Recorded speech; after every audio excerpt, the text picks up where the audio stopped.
All right, it is a couple minutes after 7. And I'm going to start our special meeting of the Board of Aldermen. Tonight is the 29th of April of 2012. It's a little after 7 o'clock. We'll go ahead and get started. I wanted to address the Board of Aldermen this evening because I want to set a special meeting for us on Thursday, May 23rd, if we're available. It'll be at 7 p.m. and it will be at the Maple Street Grill. I talked to Glenn, and he said we can use the basement area of his facility, and we can all have a nice dinner. I would like to say I'm picking up the tab. I am not. Everyone will have to go Dutch. It'll be a nice opportunity for us all to get together and discuss some of the things that we might want to do in the future. And I think it would be a nice informal way of going about it. It will be an open and public meeting subject to the sunshine laws. Will be noticed, and the public is certainly invited. But it'll be more of a comfy setting where we can really sit around in a circle, eat, and talk about future goals. And let me explain what I'm talking about when I say future goals. A little over a year ago, the citizens of Buffalo passed an abstinent sales tax for capital improvement here in Buffalo. Since that time, I've hosted a town hall meeting, and we got a lot of input. And it was kind of a nice get-together of the citizens and the aldermen, and ideas were generated from that. And I think for the sake of our citizens, we need to have a plan moving forward. In the next 3 years, we're going to collect roughly somewhere between $900,000 and $1 million in tax revenues. We need to have some idea of what we're going to do with that. I don't believe the voters voted for that, so we would have a bunch of money in a bank account at the end of 3 years. A lot of ideas have been put out there, but what I'm going to ask is if the aldermen would bring those ideas to Debbie Polson, maybe jot down a couple of things and do it in a kind of a secretive manner. That way we're not picking out any person. We're looking at ideas and we're looking at things we can do. And we can informally talk about those ideas and kind of get a little bit of a consensus of where we want to move forward. Would May 23rd work for everyone? It's on a Thursday evening. I am scheduled to work, but I can see what I can do. All right. Anyone else have any conflicts? Wonderful. All right. I will move to my normal position and hopefully run a smooth meeting.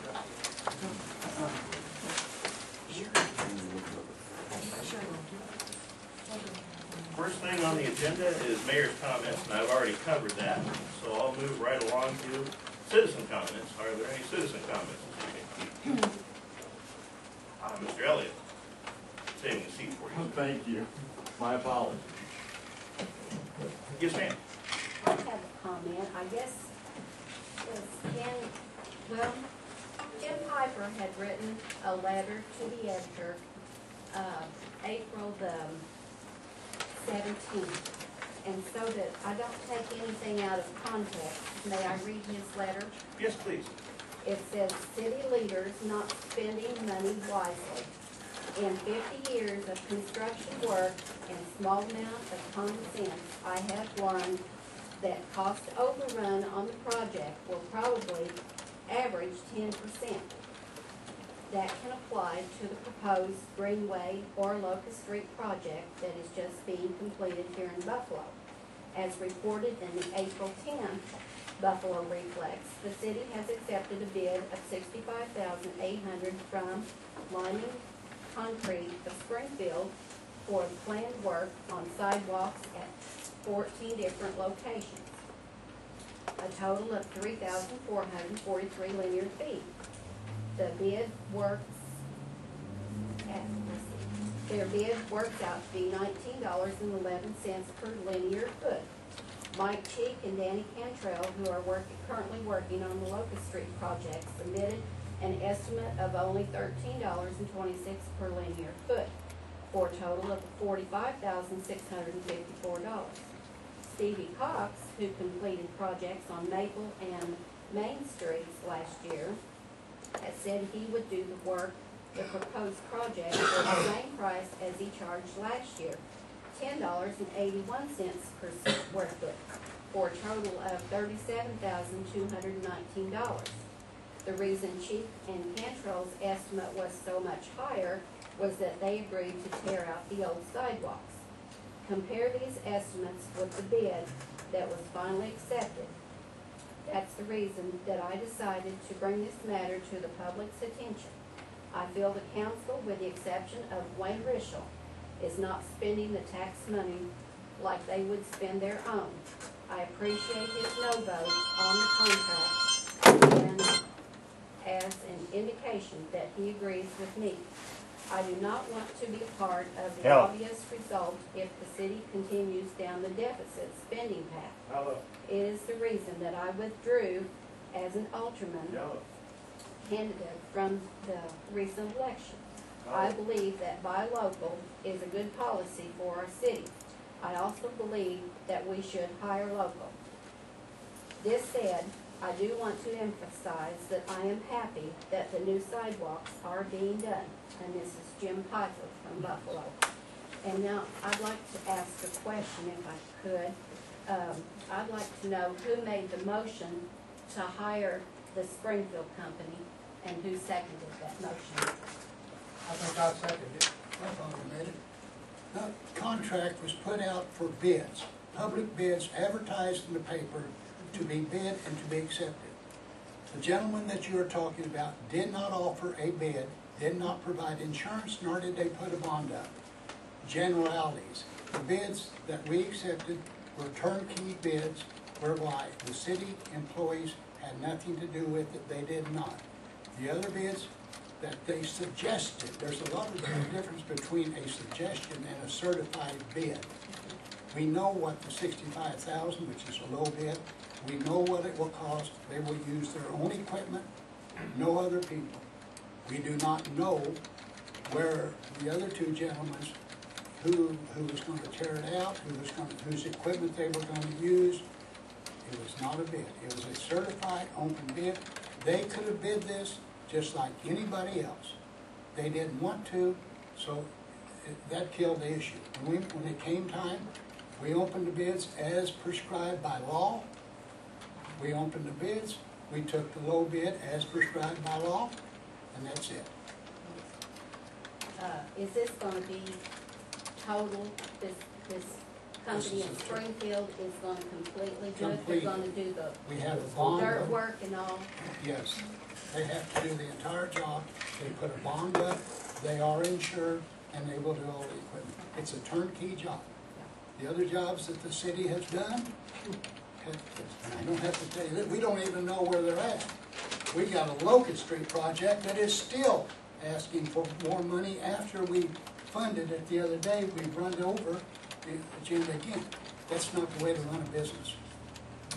When you build a house, you want to know what the house is going to cost you. You don't say, go build it and send me a bill. Well, we wanted to know, guys. And that's it, John. I mean, that was exactly, you'd have to look, we'd have to ask Debbie, but I'm sure that I made the motion to accept the low bid, Okay.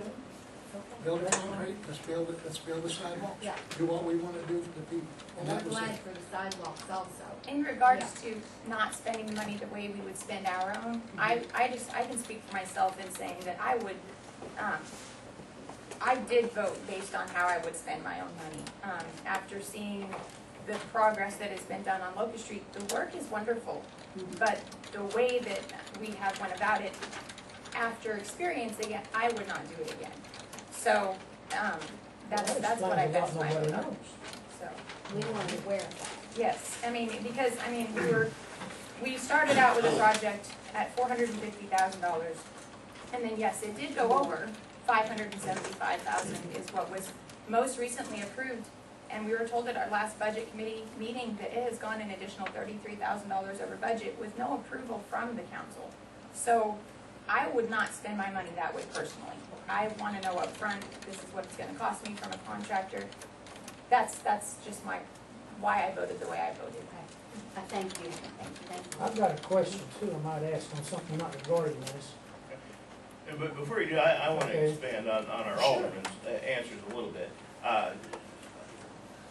Mr. Stafford mentioned that the people, that were in the previous proposal didn't bid, they're city employees. We don't ask our city police officers to bid on law enforcement opportunities.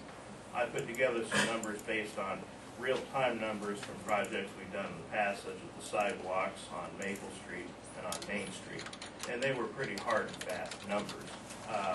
And that proposal had been in the alderman's laps for 3 to 4 months prior to the vote on that Springfield bid. The Logan Street project has been something that's been talked about as a colossal failure, and it's simply not. It's just taken a little bit more and cost a little bit more than we anticipated. Like anything else, when you get into something, you find out it's a little more involved than you originally planned. And Locust Street was like that. This was our first major project from a municipal standpoint, and it took obviously quite a bit longer than even I had ever dreamed, and it cost quite a bit more. But there were hiccups along the way, and there were lessons that were learned. But we've certainly built a good road there, and we've had to put money into necessary items, and those are things that are overlooked by the alderman.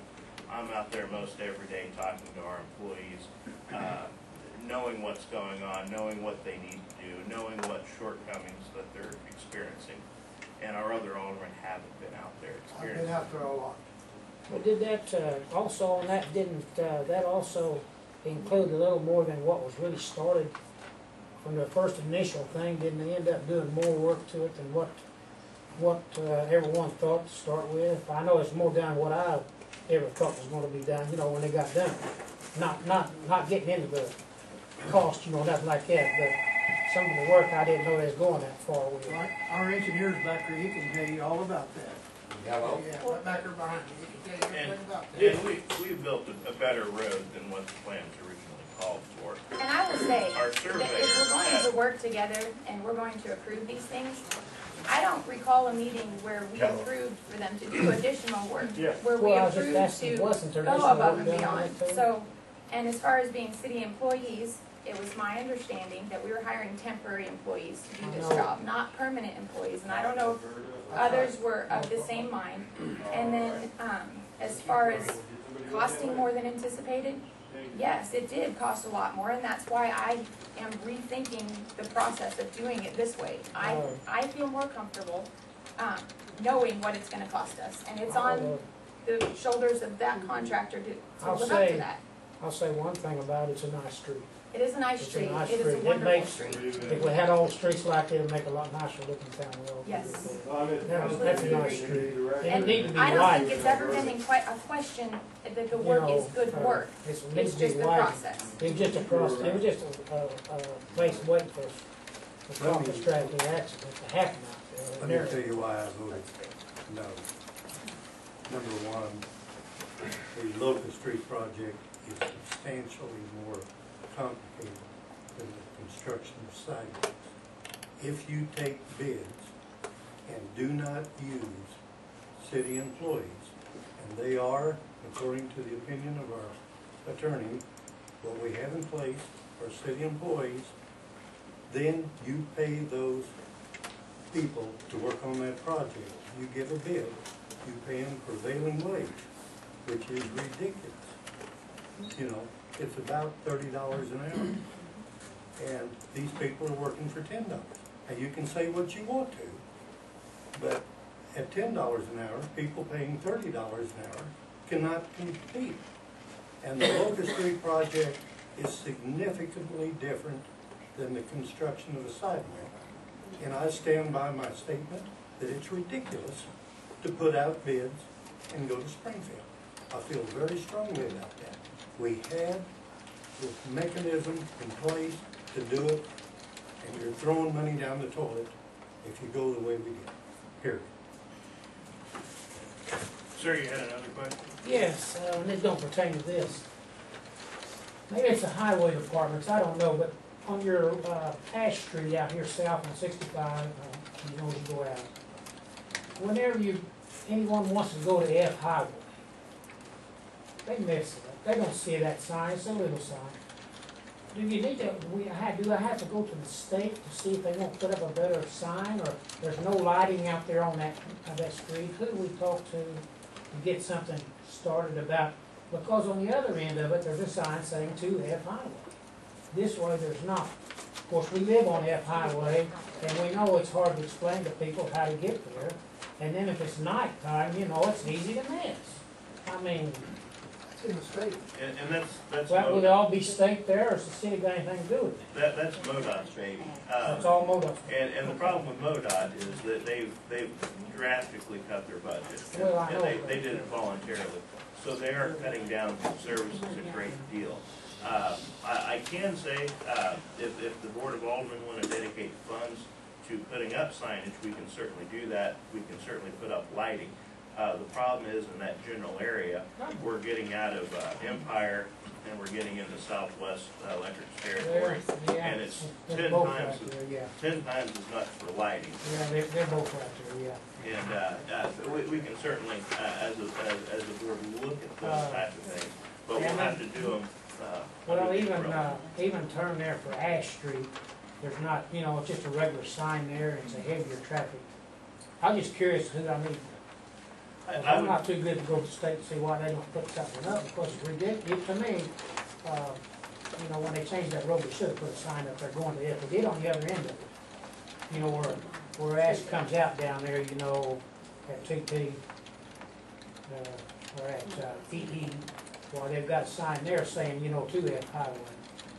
By giving an address as F Highway anymore, since the road changed, you know, which, you know, the sign is real small, it's hard to, it's not a sign like the guy on the other end, which, Have you ever heard the expression, the squeaky wheel gets the grease? you gotta go squeak out a little bit. And I'll write a letter from the mayor's office Yeah, I to appreciate MoDOT. it. And if you'll call and write a letter, we can get other people to write a letter. Yeah, I'd letter to them, because it needs to be something done, because, why they did what they done, we don't know. I'm glad they did in a way, but you would have thought when they had F Highway, they would extend it, come to the existing, you know, but still doing what they did. You know, going straight on down there and joining like they did all the other highways. You know, I mean, but they didn't. I'll certainly make it a point to bring that to their. Well, it's just people wanting, you know, the addresses are hard to find that way, and, You went to the highway department down there to shed, no, I haven't. they may have signs down there. Well, that's possible, they might not have them put up yet.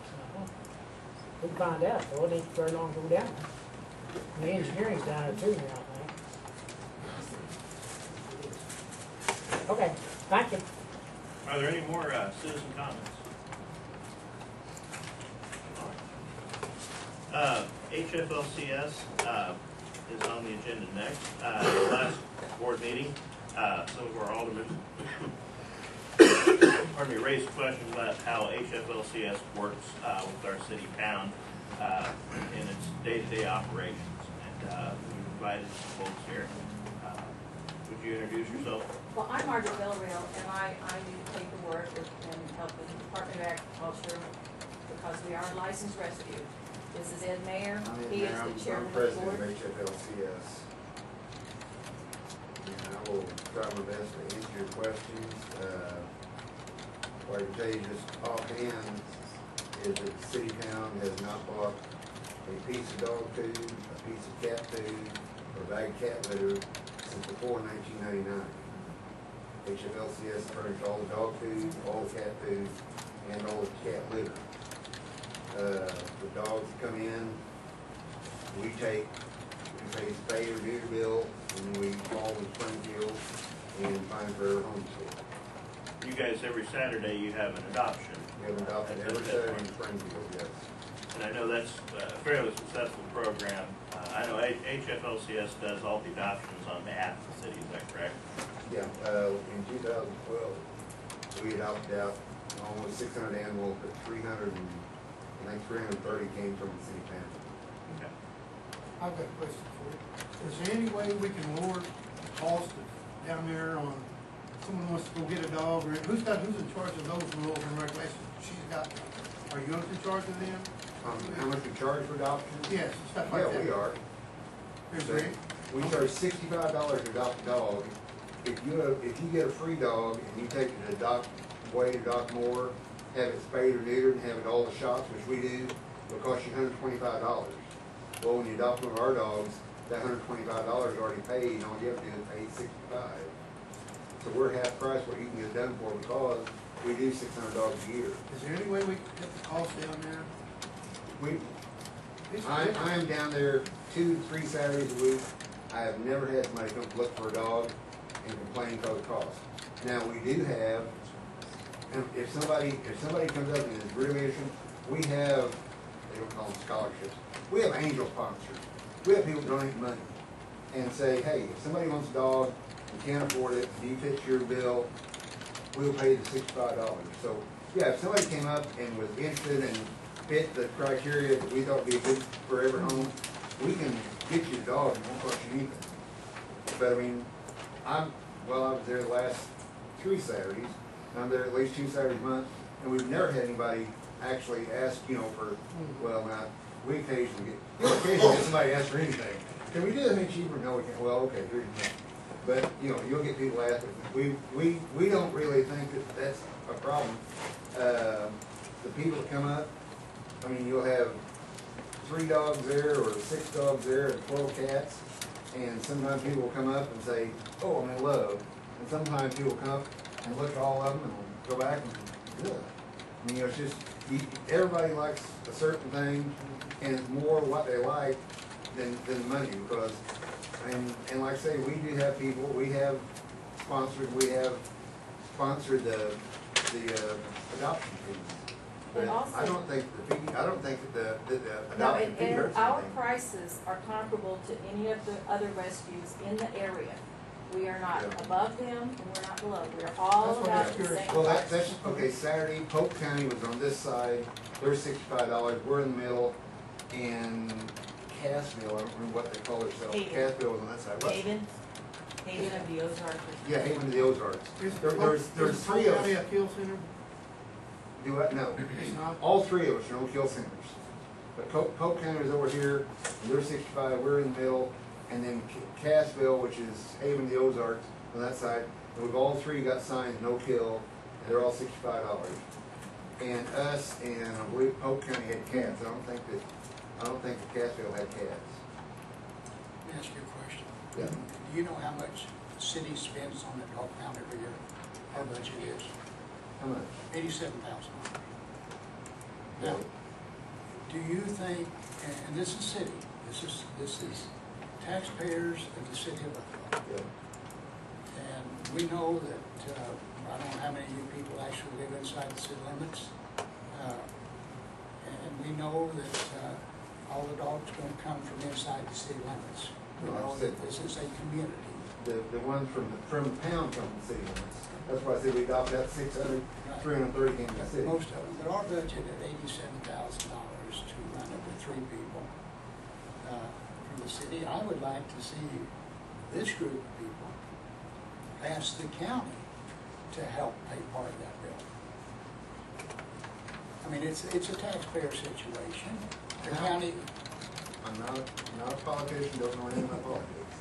How is the county gonna help the city pay for the city bill? well, how do we pay for all the dogs in the county? You don't. You don't. Pay for the dogs Yeah. picked up in the city limits. So, You don't. okay, back on, you mean to tell me that only the dogs that are picked up inside the city, corporate city limits go to the dog pound? Yes. Yes. I can vouch for that because I Yeah. work at the dog pound and And I they can give are you not an example. allowed to come to the pound. We put them in foster And homes. I can tell you various people, we picked up 7 puppies at Ken Town. They went to my house. There's The lots of dogs that foster come homes. outside the city limits go to our various foster homes. Now, some of the dogs from the pound, if they've been in town and don't belong to the other dogs, whatever, also go to foster homes for adoption.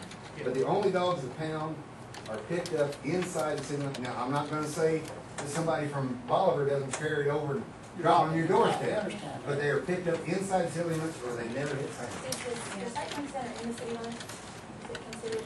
'Cause I know that I was out there one afternoon and picked up, there was a dog running in the street, somebody dumped him or something. And I picked him up to take him up to the pound and there was a volunteer there that took him to her house.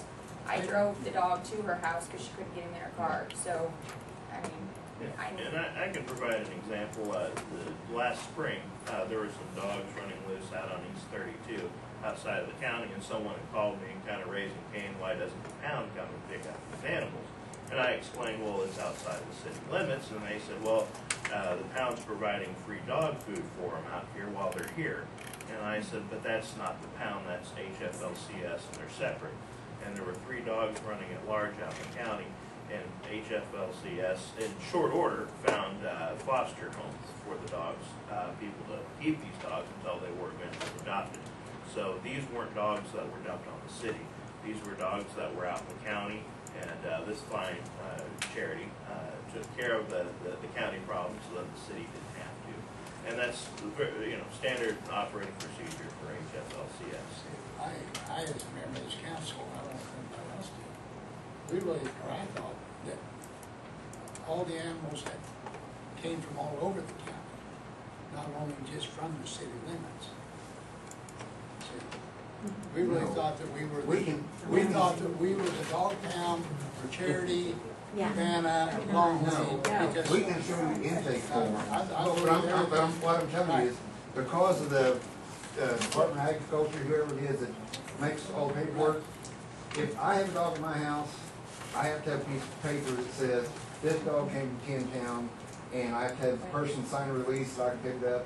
Same thing for the dogs at City Town, they'll be signed by a person, and Buffalo City address will be there where it came from. Now, the exception is, if there's a dog run loose at the park, we can get back to sign for it, but we say, picked up at City Park on April 14th. Yeah, the only thing that's in the pound is from inside the city limits. Now, all of us have dogs or cats at our house that came from who knows where. We understand that. Yeah. That- But yeah, the only dogs in the That's a pound are different from inside light. city limits. As far as I'm concerned, that's a different light than I was assuming that it was. Oh, no, that- like I that say, they came from all over. no, we picked up a lot of dogs. Since you feed all the, pay all the dog, food bill, Yeah, for some reason or other, we got supplies of material 9,500 for the year Yeah, I in our know. budget. So that just seems like if we spend that kind of money for a dog pound inside, we own the facilities, do you people spend that kind of money for the dogs that you catch, maintain outside the county? okay. Last year, we spent, I believe it's $52,000 on vet bills. $30,000 of that was for dogs that came from the pound. We paid the spay and neuter bill and had it opted out. The other one, that was 20-some thousand, was from the dogs we picked up and paid the spay and neuter and fed them and found somebody to take care of them. So for your 30 and our 87, it's $137,000. Do what? Between the 50 that you spend, take care, that you guys spend out of your own selves, Yeah. and our 87,000 that we maintain, that's $130,000 for animal control. Yeah. That just kind of seems like that's awful high. Well, we've got, And I'm not running we've got a the business, don't sanctuary. take me that, but it just seems like We've somehow got or another it's not sanctuary. being utilized and spent in the right good order. We have a sanctuary where we have 130 cats that can't be placed. They're sick or whatever, waiting to pass on to the other side. There's 3 dogs out there and a horse, a bird, and I think 4 rabbits. And that costs us a little over $100,000 a year to keep going. Ed, I want to ask And you a question. we're doing that by donations, grants, and begging a lot. Ed, I And gotta that's ask, besides the $40,000 for the dogs at pound.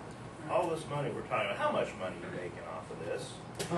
Yeah. Well, last Saturday. It is. I drove to PetSmart in Springfield with my own gas.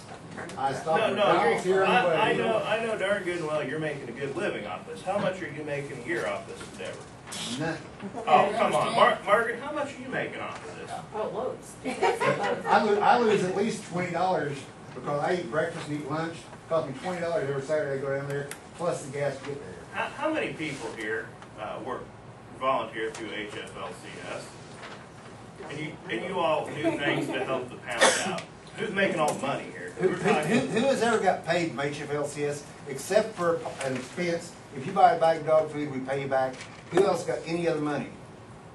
Who here has bought several bags of dog food and never asked for money back? We take out of our own pockets. Now, I buy all am my cats. Look, can I say something? am I to believe though that this is important enough of a public service that people are actually volunteering to help the city? Yes. Yes. We have volunteers all Andrew, over. There's something else, we, HFLCS applied for a PetSmart Charities grant a year ago to spay, neuter, and rabies vaccinate 300 cats in the city of Buffalo.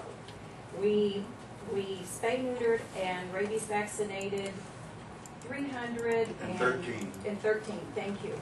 Okay, we reapplied for that grant. And we asked for 400 cats for Dallas County. And we spay, neutered, and rabies vaccinated another 400 cats this past year. So that's over 700 cats that our organization has done, benefited not only the city of Buffalo, but Dallas County, and we are reapplying for the And grant. they're re-released, not having kittens anymore. That's right. The pounds have been fewer cats last year More kittens. because of this grant. The figures are not out of line. The only thing I had was that when we get ready to make the budget next year for the city of Buffalo, instead of it being a figure, at least we know where the money's going at. Yeah. And before, it was just a figure. You have to understand that when we looked at it, it said salaries $50,000 a year. Now, these are expenses that the city writes checks for, Right. you know. And so it's these 6 people here that are stewards of the city's money that we have to make sure. I don't see a problem with. I just thought we was doing, if we were gonna take care of the county, then the county should help pay some We bills. can't, we don't have enough volunteers to take care of the county. Well, but Let me tell you, I sympathize with you because I looked at our budget and I'm going, 130 cats, 4 dogs, birds, we pay $700 a year to keep these animals alive and healthy. And they're never gonna be adopted. I mean, now, eventually they'll die, but there'll be somebody else taking the place. And we're going, there's gotta be a way to cut the money down. But we haven't found it yet.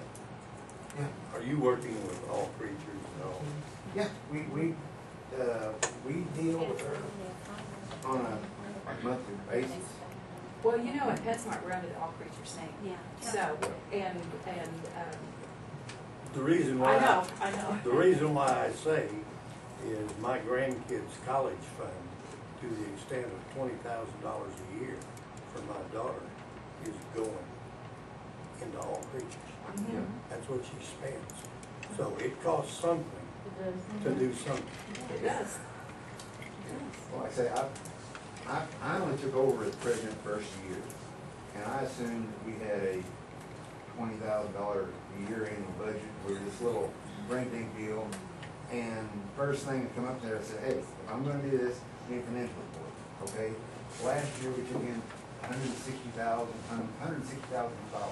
donations and grants and whatever. Dang, I had no idea. Last year, we spent $169,000. Wait a minute.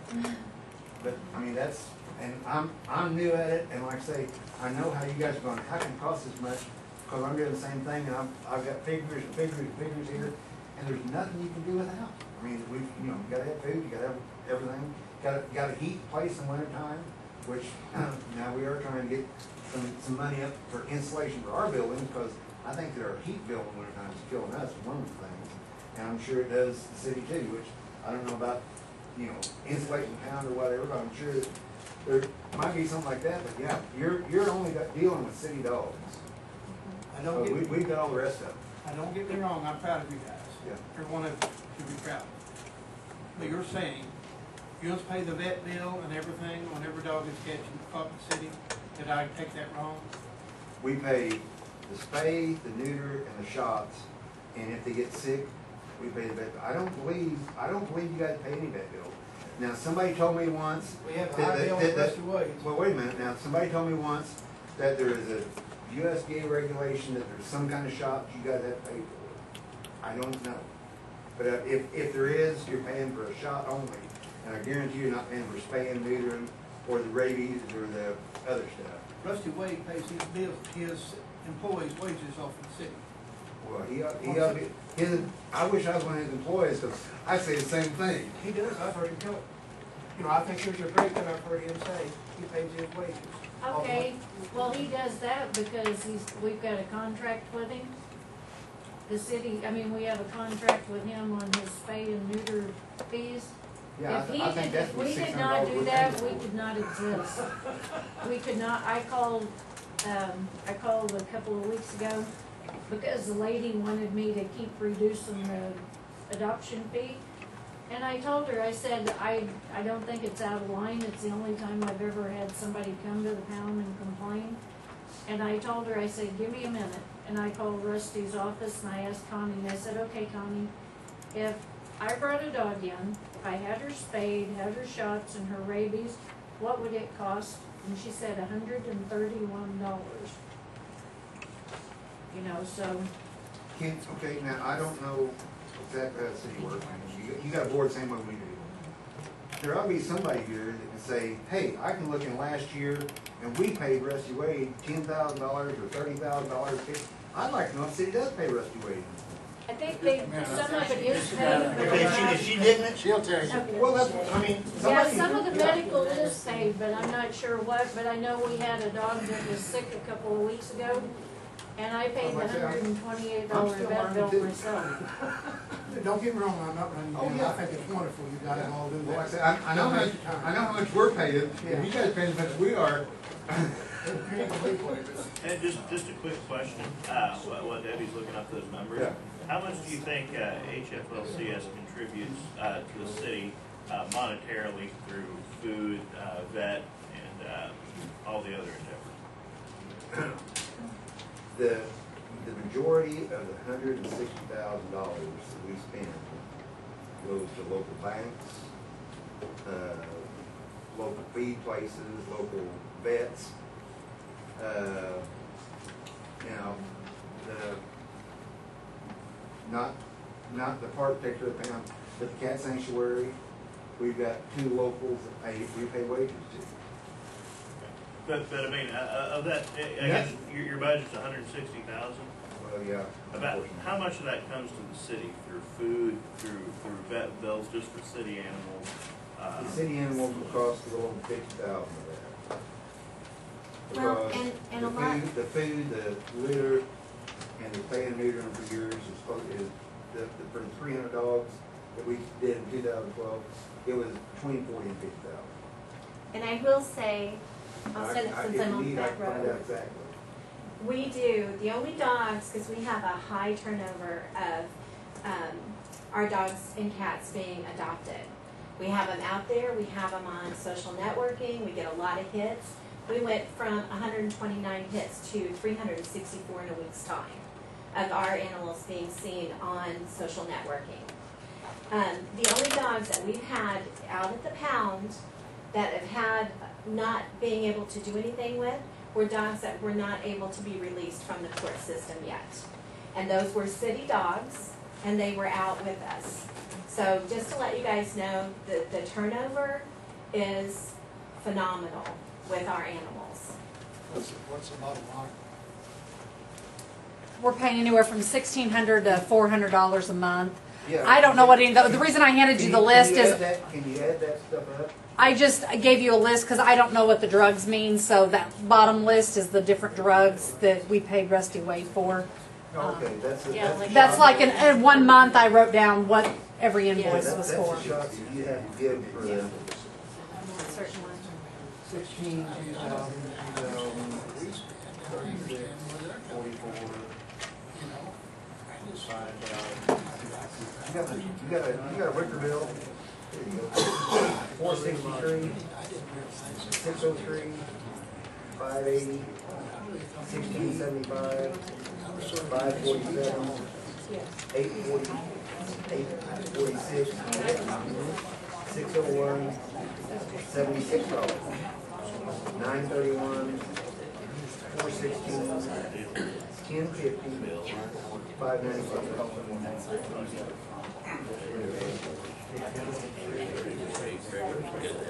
Okay, in 2012, the way we're adding, you guys paid $8,382 to Rusty Wade, and he might pay that to his employees.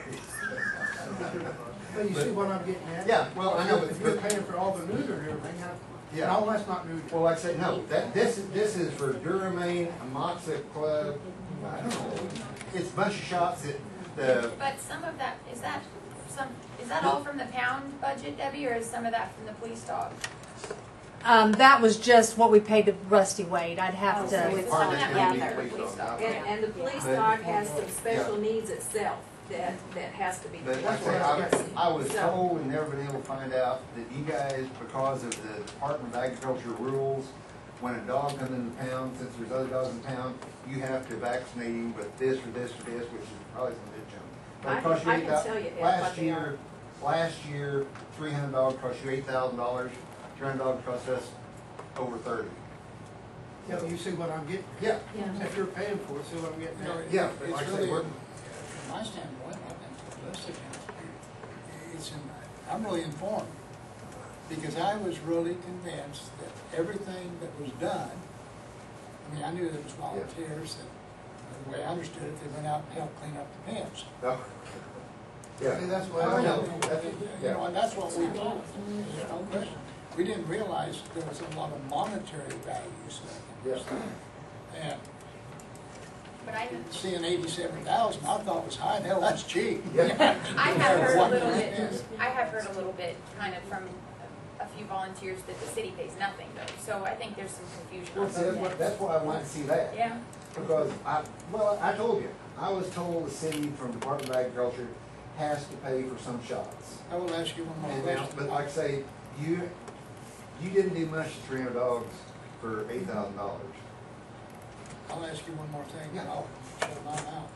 Do you take all the adoption dogs to Springfield yourselves Yeah, we take them all. every Saturday? Now, I say we've got more volunteers, but I yeah, understand. the HFLCS takes all the dogs that come from the county, the city, wherever, and we take them to Springfield. Now, they're also on Facebook And pets and Pet Finder now. So you We had a pull the dog. animals from. Yeah, we had a dog, I like to tell stories, you open the door.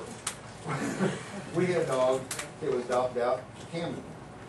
The guy in Camden adopted him, got in some trouble and moved to Oregon. Couldn't take the dog. We brought Kit back to our house for 8 months through HFLCS and our sisters, it wasn't all creatures, but something like that. We got the dog flew from our house, well, we drove to Kansas City, but we got it flew from Kansas City to Oregon so it could be reunited with the parents. We've also got a dog in Pennsylvania, we did the same thing for. People were here, couldn't take the dog, moved. We fostered the dog, then we made arrangements with people, and it's not just people in Buffalo, people all over the world. We've got pilots that are retired pilots on their own little plane, and all they do is they fly dogs around for it. I mean, for us and everybody. When you get involved, this is amazing, the people that do this stuff. Yeah, we've flown dogs a little bit every place, but I'm guessing 90%, I'd say 90% of the dogs go straight through PetSmart. Now, maybe 85, maybe 81, but yeah, the majority of dogs go through PetSmart. And the rest of them are Pet Finders, Facebook. We've got our own website, HFLCS. do we adopt them out of the pound at all? Yeah, we have people,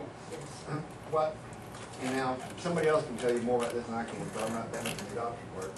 But we have people that will come down on a weekend and see a dog and think about it, and come back on Tuesday or Wednesday and adopt them out from the pound. Yeah, we have somebody coming tomorrow from Theodosia. Wow. That's They- all them. They Pet called Finder. today and they saw one of our dogs on Pets Finder. And so they're coming in tomorrow to, And if they like that dog, they'll adopt it right through the pound. I mean, if somebody wants to come to town and adopt one, we don't have to drive to and Springfield. then last, I can stay home on 2 Saturday. Saturdays ago, we had people that drove from Grove, Oklahoma to adopt one of our Oh, dogs. Yeah. Roger, I'd ask you a quick question. What's that? How would our city look if you had a third of your budget handed to you from an outside charity and this much volunteer support to aid the road department? We get a lot of road stations back. Locust Street was in Dublin now, wouldn't it? Are there any more questions? The more help you got, the more money you got, the more you can do. Yes. Yes, I ma'am. have a question. What would our city look like if we weren't here with all the volunteering and the animals running free and no spay and neuter? Because I can say, I haven't lived in Buffalo very long, but this is one of the cleanest towns as far as animals not running up and down the road. If they are, it's taken care of quickly. Cats, when we have feral cats, they're taken care of quickly. They may not be taken off the road, but it's called trap, neuter, and release, so that we can stop this population of careless owners that are out there. So my question is, what would our town look like if we didn't have this pound and the volunteer and HFLCS? It'll go back like it used to, $10 Yeah, a head, bam, bam, bam. Exactly, and that's If 700 disgusting. cats had been paid, you'd had 3,500 more running around. Exactly so. I think we take our sign down at the city park and write city zoo on there. And we've also kind of made Buffalo kind of nearly famous because when we took Kip to Kansas City to catch his airplane, when we were talking about, you know, where he came from, he was in a drug raid and his parents were not, you know, one of them was shot, one of them had to be euthanized. He stayed at the pound, he got placed. But when we took him up there and we were telling his story, then the rescue up there, it was a huge rescue. They said, we've heard, because I told them we were HFLCS, and I said we sponsored a Buffalo City Pound, and the guy's going, we have heard about Buffalo being a no-kill facility. How do they do that with such a little town? And they said, because of us. And it's working together. And I said, that's how it's done. You are a good, cost you money, but you're a good example. Yeah, so you're heard of out of the area. I see where it goes. Now, see, we was ill-informed about this. Yeah, well, like I say, we got the thing, HFLCS, and I'm going, hey, it's a study session, I've got a presentation here if you want it. I said, I'm not gonna make a presentation, I'm gonna see what they want to talk about, what they want to know, and try my best to answer your questions. And like I say, you know, if you got any other questions, I can give you my phone number, or you can find me, or somebody can find me. And we can answer, and I won't have all the answers right then, but I can give them for you. It's kind of like saying, how much you spent? We can find somebody who knows how much we spent. Oh, I do have one more thing, just to clarify. When we are down and we do an adoption of an animal, we're not there just to put an animal in a home of any kind. We want to make sure it's going to be a forever home. If something doesn't work out and that animal is returned, it never goes back to the pound. It stays in a foster home. It never goes back or is in any responsibility of the city pound or the city of Buffalo. It stays within HFLCS. I can verify that because I was in Dennis in Springfield at 3 o'clock that afternoon. I'm still slobbering. At 4:30, I was over on Concord Street picking up a dog that people had adopted Saturday and said it's just not working out. Our other dog, they brought their dog to PetSmart, their dog in play. Well, they got it home, they said the dog don't work out. That dog is now in my house. I brought it back. I went to the dentist myself, brought the dog back with me. And it's not going to the city. It came from the city, it's not going back to the city. But like I say, we adopt them out and we try our best to be fair about things. And like you said, we're not just out here, take this dog. We're out to find forever homes for the dog. We tell everybody that adopts a dog. If within 30 days there's something about this dog you don't like, we'll take that dog back. We won't give you money back, but we'll try our best to get you another dog. You don't have to pay for the second dog. What do we do with dogs we've had for a year? Cats. A couple in my house. We are, last year, how I got involved with HFLCS. Last year, you guys had some pit bulls, and you cannot adopt out pit bulls in Springfield. Me and my wife took, on our Saturdays then, we took pit bulls to Osage Beach to, it's not PetSmart, Petco. And we adopted out, which is where Kip got adopted out at, and he came from town. And so we were going over there and we were moving some pit bulls. Our volunteers move up and down. We've got, this is probably the hardcore, but we need more. And we've lost some of them. And so now me and my wife are having to go to Springfield to take care of the other dogs. When our volunteers come back up, we'll get rid of the rest of the dogs you've got because we'll get back to Oak City Beach. Because pit bulls are the most fun. They're not mean. They're not. Now they can be made that way. But I mean, I will take any pit bull that we've got. Somebody I'll take it in a cage. I guarantee you, they'll lick you to death. But there's rules here. There's rules Springfield, so we have to find a place to take them. And I have to have time. Me and my wife have to have time to take them. But yeah, there's some that stay a long time. But just look at the bright side. Yours will eventually get adopted. I've got 130 cats and never will. Andy, we need to move along or we're gonna go past. Oh. Does anyone have any more questions for HFLC? All right. Next item on our agenda is our salt bids. Mr. Mayor, why don't we suggest you all can leave? He always wants to get rid of us. It's gonna get boring. I enjoy the first part, on the streets and stuff. Thank you guys very much. Thank you. What do you think? Appreciate it. Thank you, and if you have any other, anytime you need anything, we'll. Well, it's supposed to be a partnership. I've been working to try to get communication inside our organization, I'll try to. Well, unless they. I got mine to come to pay water bill. We do appreciate you working with us, because we're working with you. So everybody likes Kim's. The only bid I have for salt is medium rock salt delivered to City of Buffalo for $73.80 a ton. I guess that's what it's right. How many tons do we need? Well, I think about it, approximately 125. Hey, This lady, you know Shirley. Hey, baby, you know Lori. I make a motion to accept the bid. All right, and do we, with that motion, do you want to approve spending the money to purchase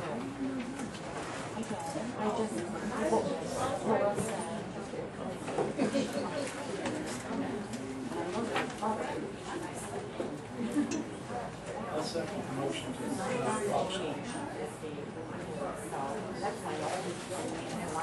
Okay, we have a motion to accept the bid.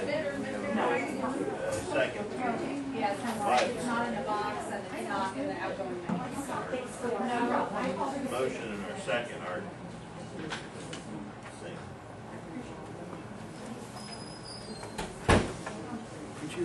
Would you rephrase? I'm a little bit I'm confused. confused. Would you rephrase that?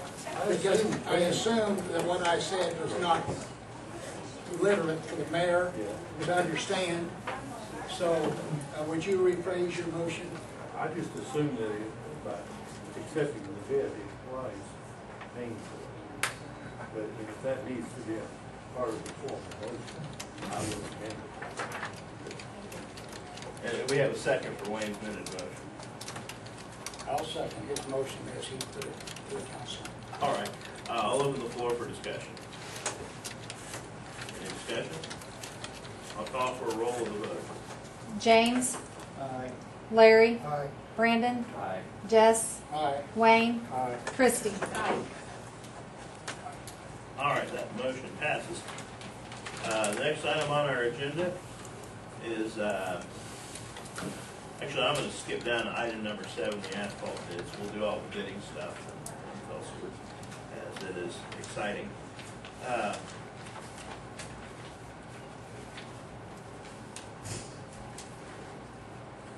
Debbie, this, what I have here is just a copy of the bid, is that correct? Yeah, the bid spec pack is up there, and then there should be three sealed bids, I Three believe. sealed bids, all right. First bid I'm going to open, or attempt to open, is from Jernigan Construction.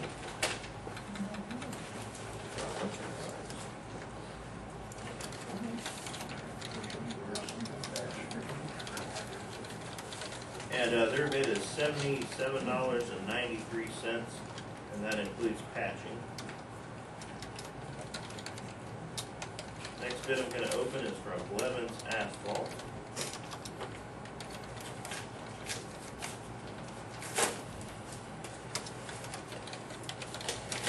At this point in our meeting, I always say I feel like Carnac.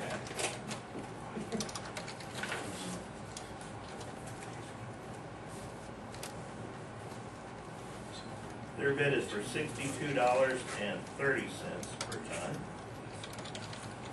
Where are they from? Blevins Asphalt, Mount Vernon. And the last bid we have is from APAC.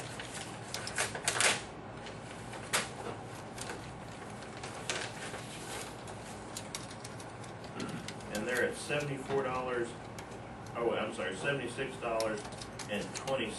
per ton. Then it says parking lot on there, and I don't understand what that is. Blevins looks like the low bid. What was it at? $62.30.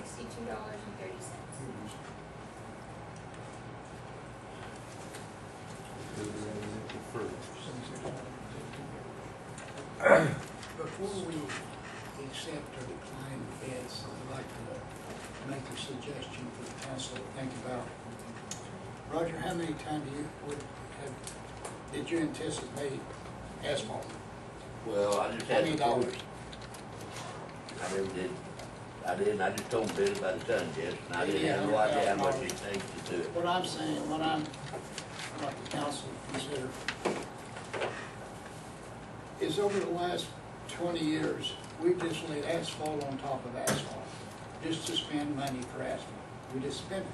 I mean, it was budgeted to spend, so we spent it. We've got some streets that are crowned so bad that a marble roll off of them. And why can't we rethink the asphalt of the streets for a while and see what it would cost to grind them down and resurface See, them? that's Not what- just lay them, just to be laying, spending money. If we save the $80,000 or $100,000 this year and put it together for next year and grind, we could do a lot better with the asphalt money rather than just lay asphalt. Now, I know we need some patching work that Roger can do with his equipment and buy a truckload of asphalt or something like that as needed. But just to buy asphalt, regardless of the price, we don't have to accept it. We bid it, but as all bids are, they can be declined by the city. I'd like the council to think about grinding some of these streets down and redoing them and make them back right.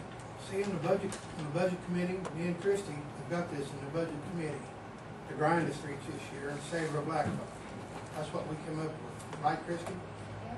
There's a machine, they make a machine at Lewisburg.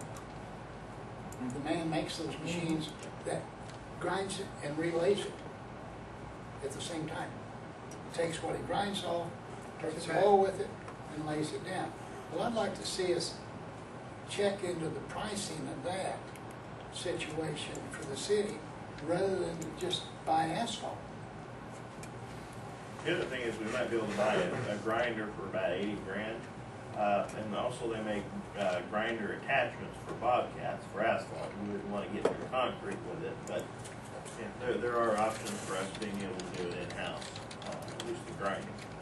I make a motion that we take the asphalt bids until the other side can be looked into to see what the cost and what the projection, instead of accepting a bid today, refuse the bids and look into resurfacing, grinding and resurfacing some of our streets and put them back in. Maple Street, in front of Maple Street Inn, if you're sitting on a curb, you can't open the door. It is so high. They're sitting back here, telling us. It'll be so taken. And I want to bring that to the board's attention while we have King here. And I did ask King to come tonight. I was at the budget meeting and we discussed potentially grinding, adding angled parking, et cetera, et cetera.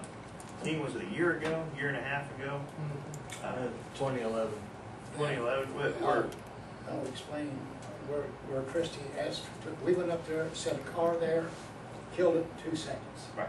It went out too far. The car I mean, you could still didn't realize it potentially until you do, parked the car. And I you was could do wondering, kinda like what Bolivar has done, where they jog their center line over, we'd possibly, have to because jog the that streets is- over. But, and side is much when we wider. parked the pickup, and he didn't realize it until you actually parked a car. This truck's longer than mine. Well, it's shorter Because I than parked yours. my car there and I was like, oh yeah, this is good.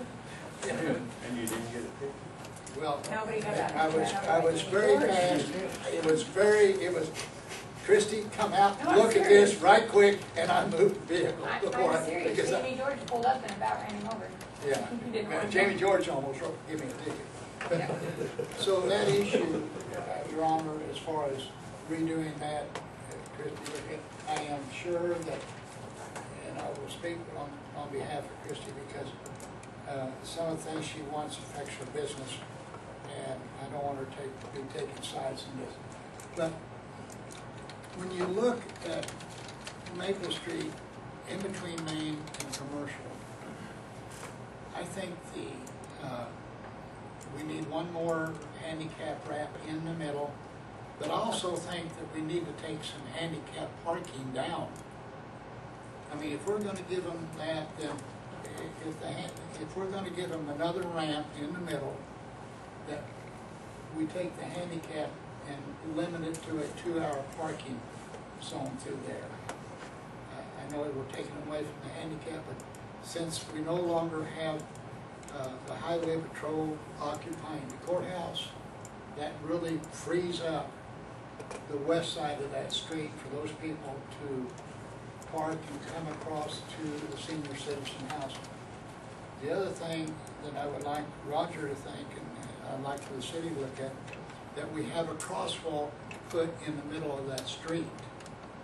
Instead of on both ends, have another crosswalk so that the seniors walking from the courthouse, et cetera, across to that sidewalk can get across. It is hard for the senior citizens to get around. And enforce the crosswalk. Yeah, and enforce it. I think that we ought to look at that, and I'm saying this on behalf of Christie because it does affect her business. Because she's got a handicap parking spot right in her front door. If that was a 30-minute or a 2-hour, somebody could run in and get a cup of coffee from her place and get on down the road. But I think that street, we need to take care of the senior citizens, but we need to give them a ramp in the middle that they can use, which would remind them. And I would like for Roger, since he's on the street, to redesign that a little bit and bring it to the council next week of how to make that, or next meeting, how to make those changes for the city, and the city vote on them, or leave them like they are. I really don't. I think we should, but we don't have to. But I think we should have some options if we want to help the senior citizens and also help the businesses that are there. They're leaving faster than we can build buildings. But I think we ought to look at that for the sidewalk. We know we can't put vertical parking in there, so we'll have to stay with the horizontal and put in a ramp for senior citizens here. They need it. We need it. We need a crosswalk for them. And maybe one of these days, and also I would like Roger to look at a 4-way stop on Maple and Main Street. And I think all that, this is a steady session. We're not making decisions.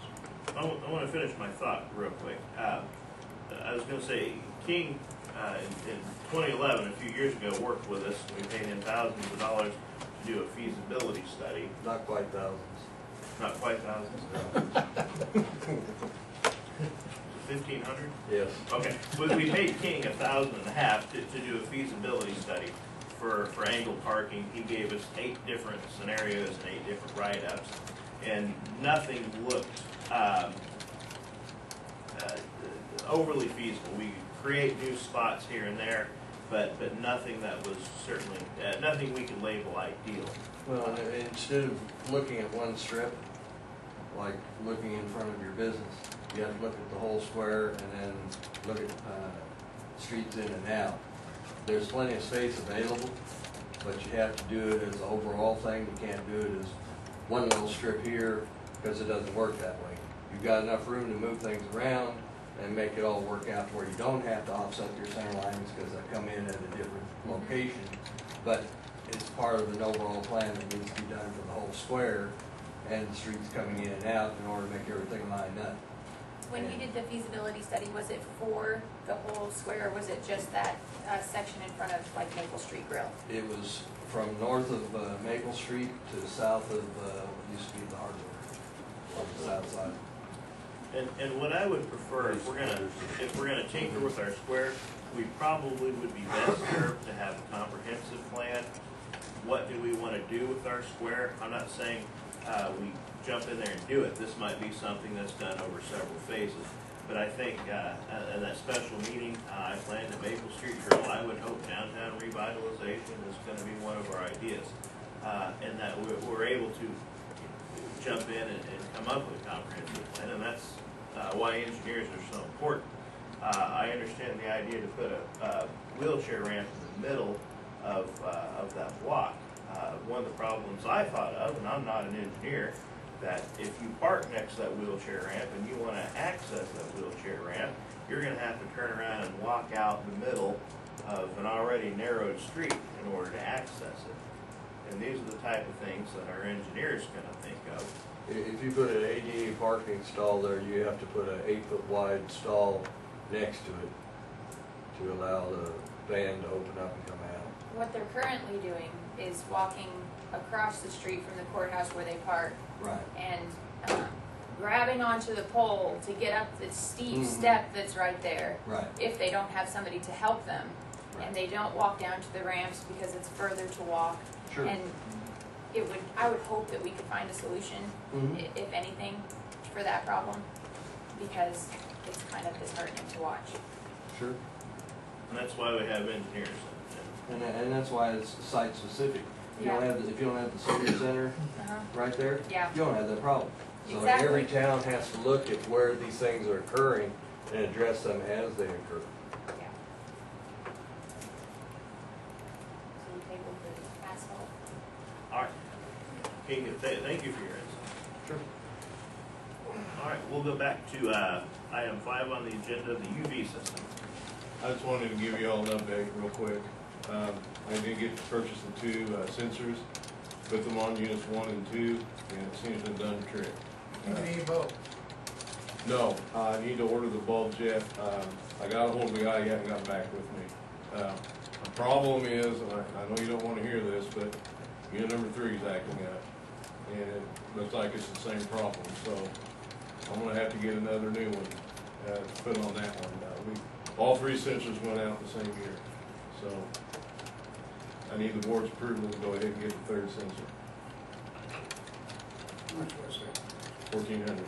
14 mark? $1,400. 1,400. Now, that did not include the lights. No, sir, it did not. How much are the lights?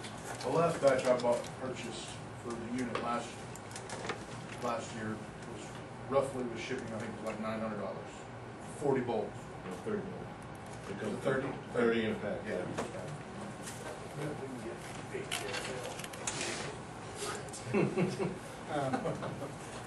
No, I don't think so. Why, well, if we gotta have, we gotta have it. I make a motion that you guys purchase it, but also purchase the lights and let's get it back online and get it like it's supposed to be. No problem. We have a motion and a second, I'll open the floor for discussion. All right, we'll call for roll the vote. Christie, Yes. James, Aye. Wayne, Aye. Larry, Aye. Jess, Aye. Brandon. Yes. All right, Jerry Jeske with the sewer rehab project. Well, in consideration of the discussion we had last meeting and wanting to have a firm representation of what, with the SRF money that's still available is going to go towards sewer rehab wise, along with what we already come up with for rehab. We combine that with the sewer department's top priorities, as well as in consideration of Debbie's concern that the focus remain on the gravity collection system. What I did was put together a base bid of improvements, a combination of improvements based on what's been videoed so far, as well as the top priority areas for additional cleaning and televising that start to approach the budget that we have for this project. I laid on your seats there a cost opinion based on the information we have available for this type of work. And with $371,000 in the SRF budget, 41 of which we know is for professional services, leaving a construction budget of about $330,000. What I've done is come up with a project that I would like for the council to consider. That's in the range of $308,000, which leaves about $22,000 to as contingency, as well as to perform action as part of this project on any items that come up as more lines televised. If anyone is interested in knowing where and what the improvements are going to consist of, the areas to be televised, I do have a set of plans that is basically a 90%, if not greater, set of drawings, 12 sheets where we cover the gravity system as a step.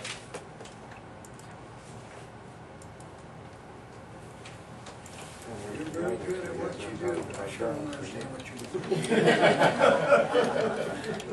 Well, we're going to rehabilitate a lot of your existing sewer. And honestly, a lot of it is in really good shape. I'm working with another town where a lot of it's in really poor shape, and they would love to have lines that look like yours. But there, of course, as there is no surprise because of the EPA consent order and infiltration and inflow, an issue, and we've tried to identify as many of those as we can based on how much you guys have videoed so far. It's just a lot of money, and I'm like everybody else, I think I'm a little confused. I would like to know, if you can, tell me how many feet approximately. I think that the council would understand it more if you told me how many feet you were going to dig up and repair, and how many feet you were going to go into the sewer lines themselves and repair the inside. Okay, sure. Let's take a look at the cost opinion that I hope we have still available. 99% of this project is what we would call trenchless rehabilitation, where we're not going to dig it up. That was the purpose, the goal of this project, was to rehab the sewers without digging up streets and such. That is what this first column here, CIPP, is. That stands for cured in place pipe. Some of you may have heard the term in situ form. That's where they bring a felt sock tube and they drag it from one manhole to another. They pressurize it with steam. The tube's got a resin in it, a thermosetting resin that, as it's pressurized and presses up against the hose pipe, it forms a structural new pipe without holes in it that can then carry the sewer flow without letting in the groundwater. So of this 2,941 feet. Right, roughly 3,000 feet is going to be rehabilitated. Is that you're going to go into our existing lines and rebuild them from the inside so that they will continue with our flow and are not broke? That's correct. Okay. Right. Which of these other two figures, 50, 32, is one of these figures the one that we're actually going to have to dig up and replace? Only one, the one that we call them open cut point repairs. Right now we foresee one of those. Open cut point repairs. And how long is one? It's one spot. It's one point. It's going to consist of replacing a manhole, item number 8 here in the cost estimate. We're gonna replace manhole G-1-U, I believe, and 10 feet right next to it. It needs to So be done. this one spot At the moment. is all that we're talking about, tearing up our street and doing surface damage.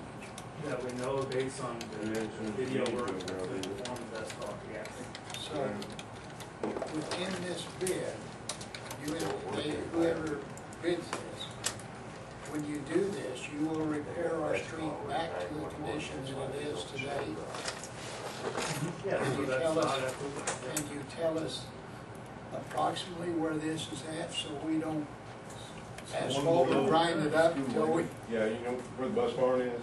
The street that hits Main Street, the Right. bus barn, it's right there, Spruce and, Right, Main. Spruce and Main meet. that's good. I mean, it's just, not knowing where we're at, we hate to go in and, over the years, we have laid streets and gone in within 3 days and dug them up. Now, that's the truth, Wayne's seen this over the years. No planning of what we're gonna do in the future, where we're gonna put this, and so it's not a great big deal. I know you wanna know, But yeah. I'm like, Wayne, if I'm gonna approve $300,000 for you to spend, I'd kinda like to know what it is. Sure. You can't explain it to me, I can tell you that. Yeah. You're not gonna be able to tell me. I mean, you can.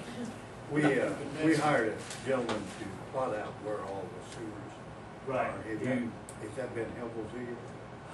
I understand it's not complete yet, that some of it's there, but not all of it, and what has been done is in the south part of town, and this project. You're in the north. It's in the middle of the north, so I have not. The reason why I say it, I understand that he found like where there'd maybe be a sewer there and they'd put a second sewer right.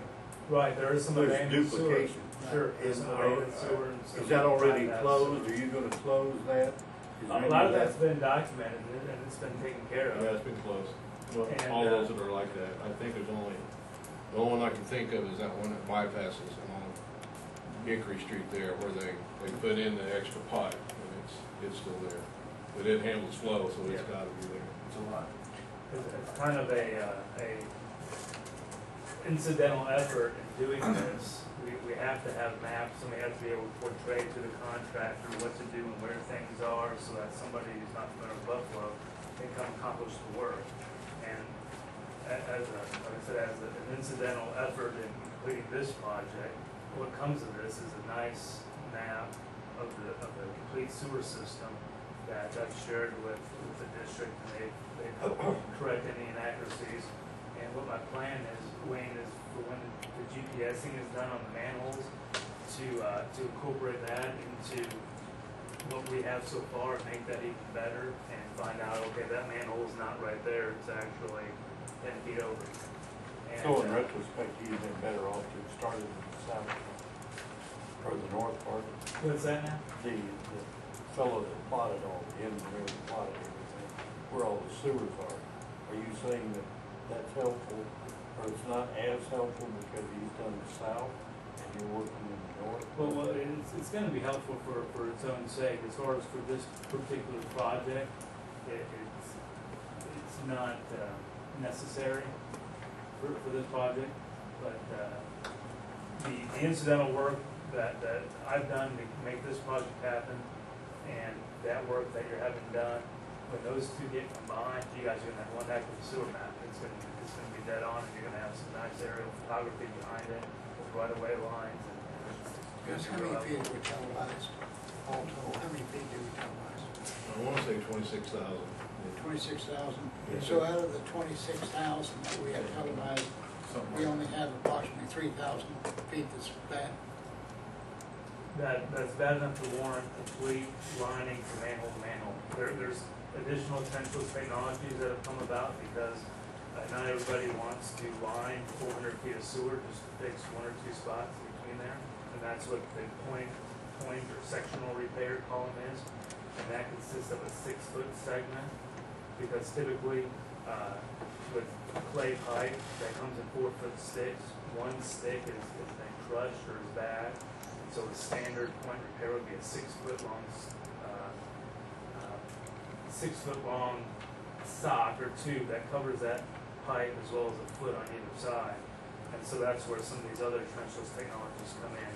So how long will it be before you come back and we have to do more? Because of because of the rehabilitation that's been included necessary with what you videoed so far, has not eaten up the entire budget that you set aside. We're looking at videoing with that budget some additional high priority areas, looking at videoing about 32,000 more feet. And the plan is to stop about every 5,000 feet that's been videoed, take a look at that, and of course it's not just a matter of here's the video, go look at it, figure it out. It would be a collaborative effort with the contractor doing the videoing, where he would say, on this line I found some issue, let's go take a look at it, we'd sit down and see what needs to be fixed right then and there. So the plan is every 5,000 feet, we reassess if there's anything else that needs to be fixed with that contingency money that's still available in the budget, that we expect to be available in the budget. And see if that needs to be fixed, or nope, keep hammering it, keep going on, see how much you can keep hammering in. So that extra, that $21,900, that's the balance, is to be used to fix things as our additional camera work finds it. Exactly. Now, the likelihood is we're gonna find $150,000 of stuff to fix during the course of that extra camera work. Potentially, yeah, yeah. And for the, for what can't be squeezed in, we all knew that we didn't have enough money to do everything we want to do in this project. But at least you start getting some things televised and prioritized so that you can start putting that into your capital improvements budget and tackling those in a priority. Can you tell me, or Gus, can you tell me how old the system is? When was this first service put in Buffalo? Well, the clay tile parts was put back in the 50s. In the 50s? Mm-hmm. In the brick manholes. Is the clay tile holding up? Let's put him back in. Some of it is, a lot of it is.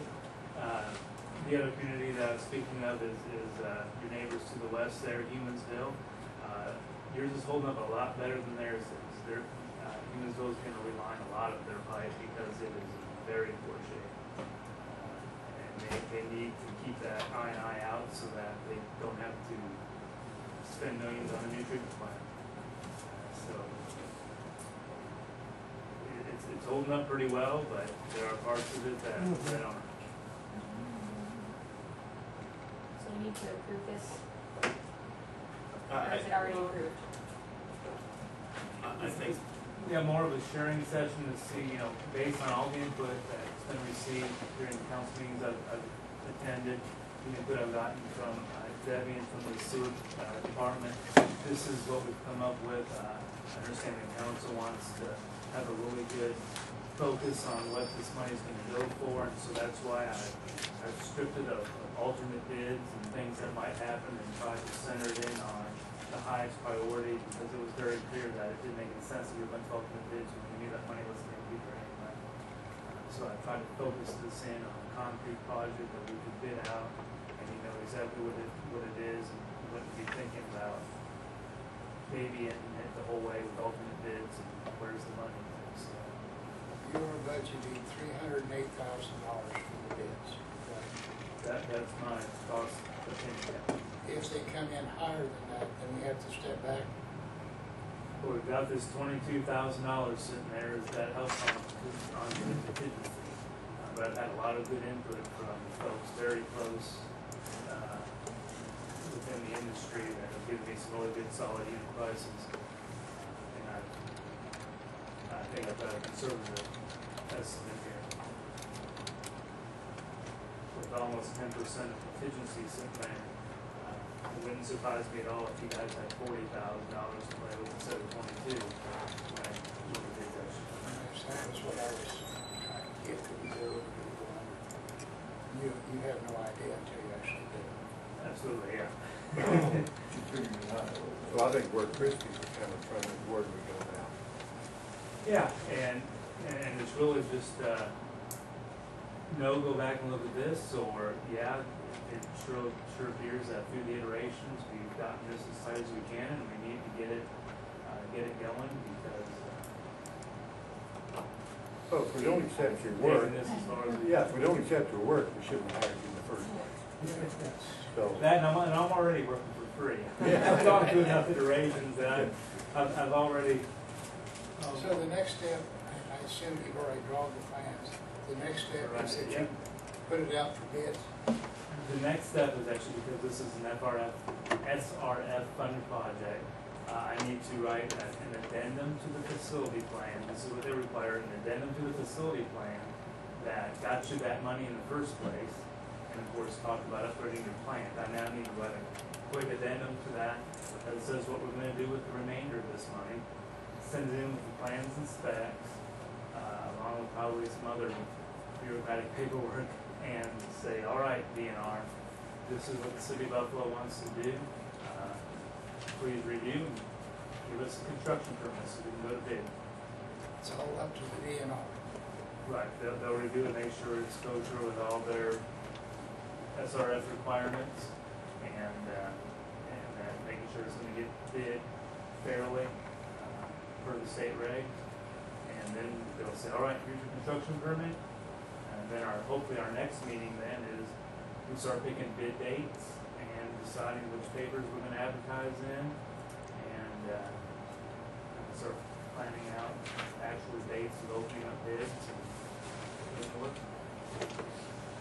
Gus, did you have something? Yeah, I just wanted to point out one thing too. I asked Jerry the areas that we're going to camera. We're going to look at all the creek crossings that go along Hickory Street and through the new park and down toward the treatment plant. It looks like that's going to be a high priority area for us. And so that's where when we start doing the cleaning and cammering, that's where we're going to start. Be right there at Mill and Hickory. That's all I want to say. And is this something that Gus, the board would need to make a motion and vote on to approve this in order to get Jerry started? That's up to Jerry. I'm just following through on the contract you guys have already approved and updating you, and if you think anything else needs to be looked at any further, then like we've discussed in previous meetings, we'll go back and do that, but I think we've got it pretty well focused in, and I think it's ready for me to seal and send it to DNR. A question for Mr. Colburn, is there any way to kill two birds with one stone with the Greenway project? Is there any way to avoid duplication, or is? There's not, they're two separate beasts. No. They're gonna look underneath and see and make sure that the pipes that we cross are gonna be okay. And so, we're gonna go across the top of them. If there was some point, Wayne, where, there was a place that needed to be dug up and redone, you'd be talking a very short section of the trail anyway. It wouldn't be a lot of money. It's not like tearing a street up. But their camera work will be done and out of the way before we get ours laid in. Debbie, who did the original plan for the SRF funds? The city. The city did it itself? Yeah, in connection with an engineering firm, but it's our baby because we put together the packet, the due diligence packet. Is that what you're looking for? Yeah, I was just wondering.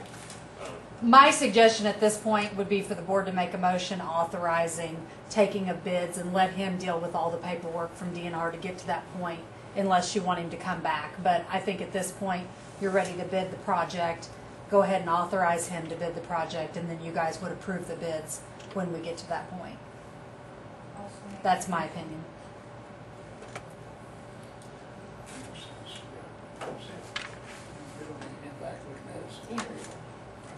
We have a motion, is there a second? I still want it.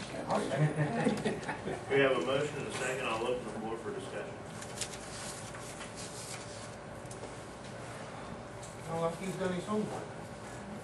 And then I some. think we've got it, yeah.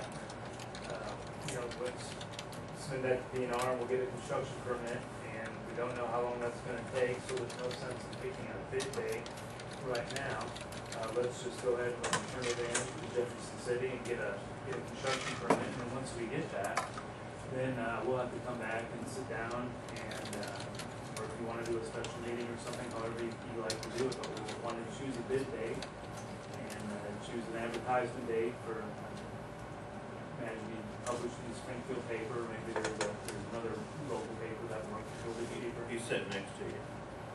All right. Buffalo paper? Buffalo paper, okay. And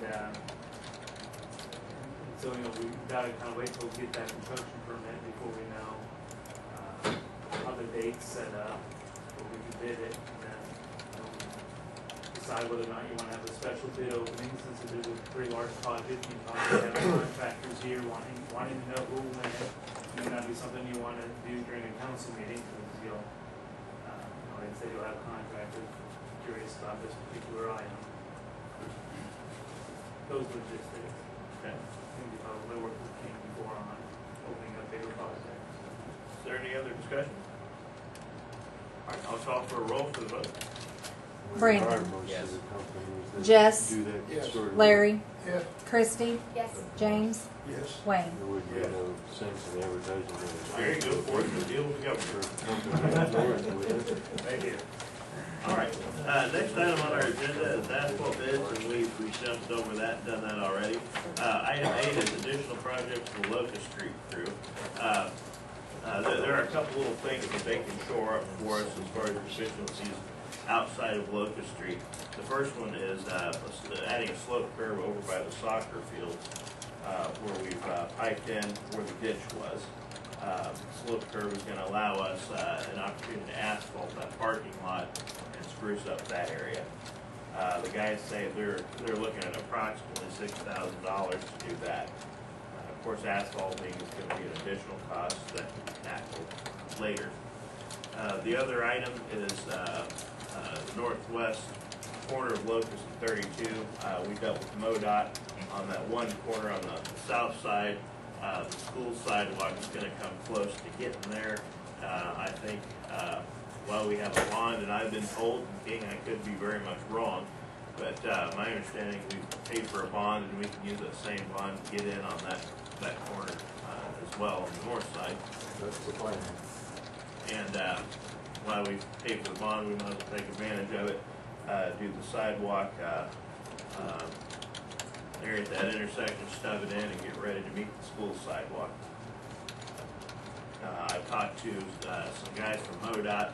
They say because they're going to need to put in a push button crosswalk there, and they've got all the infrastructure there. It'd be easy line to run, and it wouldn't be a problem to do the push button crosswalk. The third thing is on Locust Street.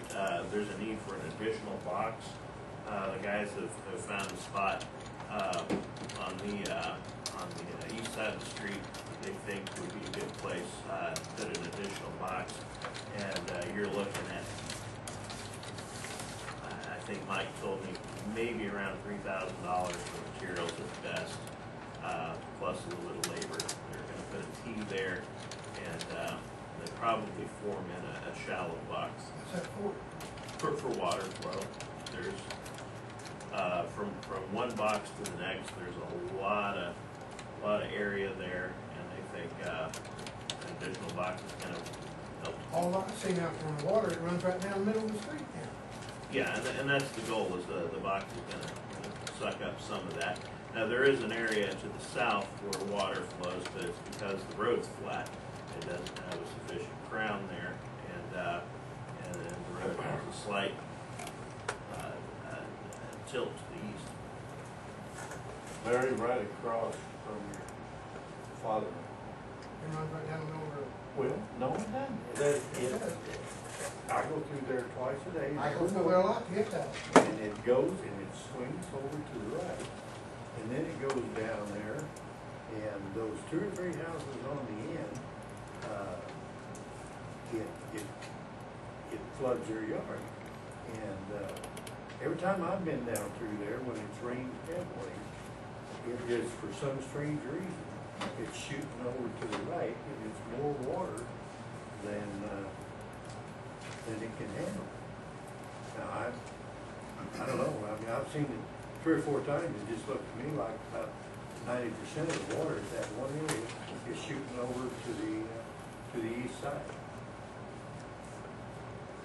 I would like to cut Cheek and Cantrell loose on the dirt work and let the city go out there and do that. Take them boys, every time they get ready to it, if not, they don't get it done because everything's wet all the time.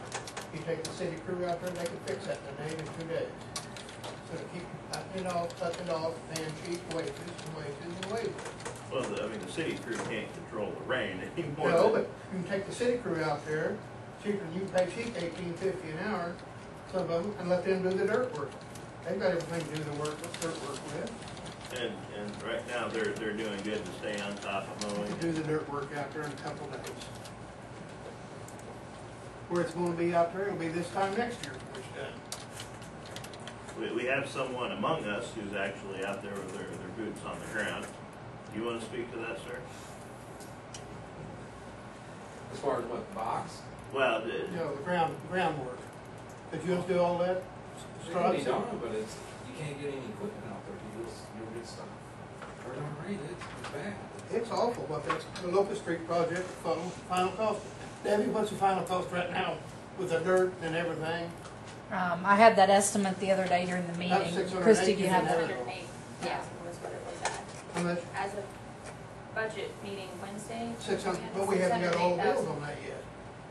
We haven't got the dirt and all that, and the labor yet on it. That's killing us out there, that labor. I'd like to get his opinion on the box, but If you ever go out there when it rains, you'll see it does need a box. Well, it needs a box, put it in. it shoots doesn't it shoot to the right? I mean, Because of the road, like you said, it slants to the east. And If is you that out there and something? look, you'll see it, it needs crown the road. Oh, it needs sidewalk, it needs all ground off, new sidewalk. Right. Putting boxes in like that, is that something our city crew typically does for other areas? Like Rogers crew, do they put those in? I don't know. well, they're gonna have to tie in the pipe. I wonder where the pipe's at there. They'll have to go under the road, I think, to go to, won't they? I don't know what you're talking about. Well, Do you know where Cheek lives? Yeah. Right? Just a little bit south of him. You know A where little the bit follow- south of him. You know where Frank Keats? Which side of the road? East, west? It'd be on the east side is where the box needs to go. On the east side, where that driveway's low with the That wall circle- around You it. know where that circle drive is right there? Mm-hmm. Well, I got a when map. that box across from Cheek's house, back there, when it rains, it's full of water. you And then that curve, it's just full. Okay. That's where he wants to put a box in there, go across the road and tie it into the pipe that's on the west side of the road. I just think we bit off more of what it should have regularly cost if we had a contract. I really do. That's my opinion, maybe not yours, but that's my opinion. Guess we don't know what it cost. I do This too. thing keeps going on and on and on. Dragging out, We stay on the dragging east side, we put the box on the east side, and stay on the east side with the pipe, you're gonna go through at least 3 driveways. Right.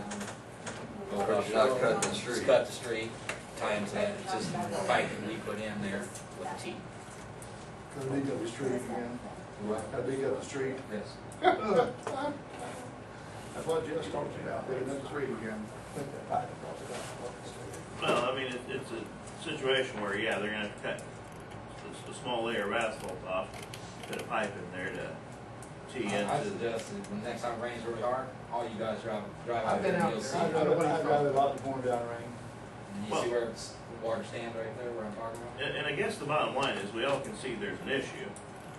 Do we wanna fix it? Or do we not wanna fix it? It's done. How do we wanna fix it? We obviously wanna fix it, Do we, but maybe how put do it we out wanna for fix bid? it? That's a possibility. I mean, I think that I I would definitely- like to see how much money we have. Once again, there's always, you know, we're spending money here and spending money there, and then something else comes up. I would just like to know, okay, well, what's the checkbook? Because I didn't know that we were up to $608,000 on Locust Street, $33,000 over what we approved, and I didn't understand that we could do that. That I mean, And that's news to me as well. Mr. Coulter, okay, what would it cost to engineer it out So it could be bid. It wouldn't be very expensive. My situation is, it'd be nice if people would call when they realize there's an issue, so that somebody could come out and look at it and figure out what to do to fix it, instead of waiting until the city council meeting and then going, here's what we plan on doing. Now, apparently, you've had known for several rains that there's been a water standing problem. We knew there would be some water standing problems because the road hasn't been ground and re-crowned yet. When it's crowned, the water will go where it's supposed to go to the inlets. But in saving that money from overlaying, it's a $1,000 deal to draw it up. Did you say that if we ground that road, took the crown off of it, we wouldn't have the water problem? What you do when you mill and surface it is you will mill and surface the proper crown in that road. The road does not have, if you go out there and look, there is no symmetric crown in that road at all. So water stands here. If you look at the curbs and the edge of the pavements, they're up and down, they're up and down, they're up and down, because all we did was add a piece here and a piece there. Your existing asphalt was not smooth, it went like this, so it left ponds along the way. At some point in the future, people wanted to wait and see what the budget would be and how much it would cost to mill the surface and put a new surface down. When that's done, that pushes the water into the gutters and the water goes away. And that's why we're paying $608,000 instead of 1.2 million And that and was 2000. completely redone. And that's 2001. Yeah, that was completely redone. Yeah. It was never bid, how do we know? Well, no, I mean, Years ago. we've got an engineering estimate that was, Years ago. But you can't compare that, that was a 3-lane road. It's not the same beast. True. So, are you still involved in the Locust Street project at all? I mean, not, We don't hear from them, other than well, I'm what, just wondering, when I because you come up mentioned and that come you would through. like communication if there was an issue. So I don't have any idea. We find out as we come to these meetings, Okay. So it would be better for you if who communicated with you? whomever, the project manager, or whoever's out there. So who is the project manager for Locust Street? My chief is the project manager.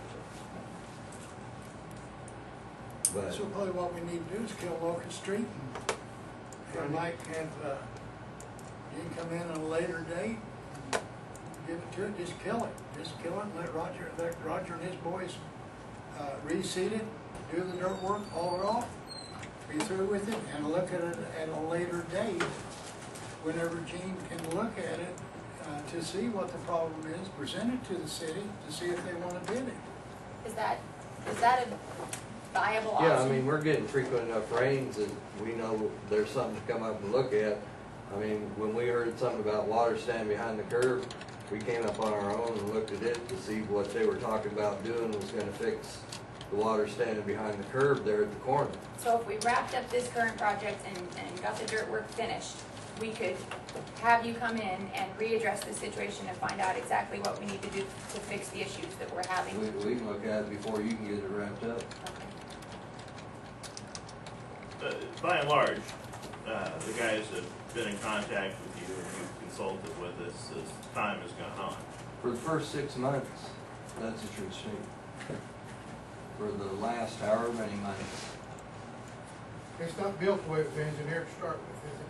Well, I mean, nothing is ever built exactly per plan, but no, there's a lot of things that are different than the drawings, but, you know, you learn as you go those things, and this is definitely a learning project. So, you know, I'd say you all figure you learned quite a bit already. But as far as a low spot, it may just be as simple as putting it in and connecting a pipe across the road, but it definitely needs to be looked at now.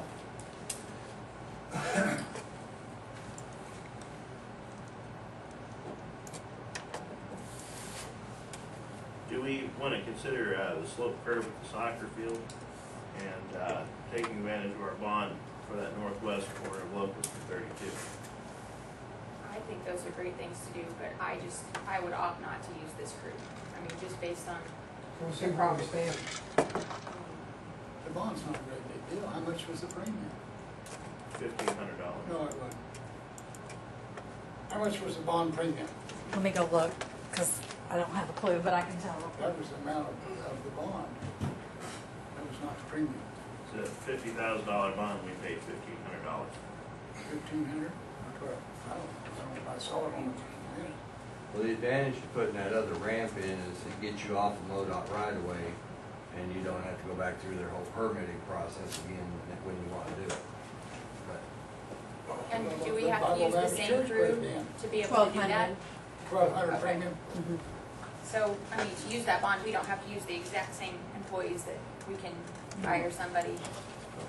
But on that Locust Street, it's nice, the school's coming, but we're right coming across the Bible Baptist. Maybe Bible Baptist wants to put a sidewalk in there. I've talked to Pastor Baker there, and he tells me he doesn't see any reason, he spoke to the congregation board, he doesn't see any reason that a right-of-way wouldn't be granted there for a sidewalk. Then I wouldn't expect the VFW to deny a right-of-way for the sidewalk. That would entirely tie in the Locust Street project, tie in the middle school to the high school with sidewalks.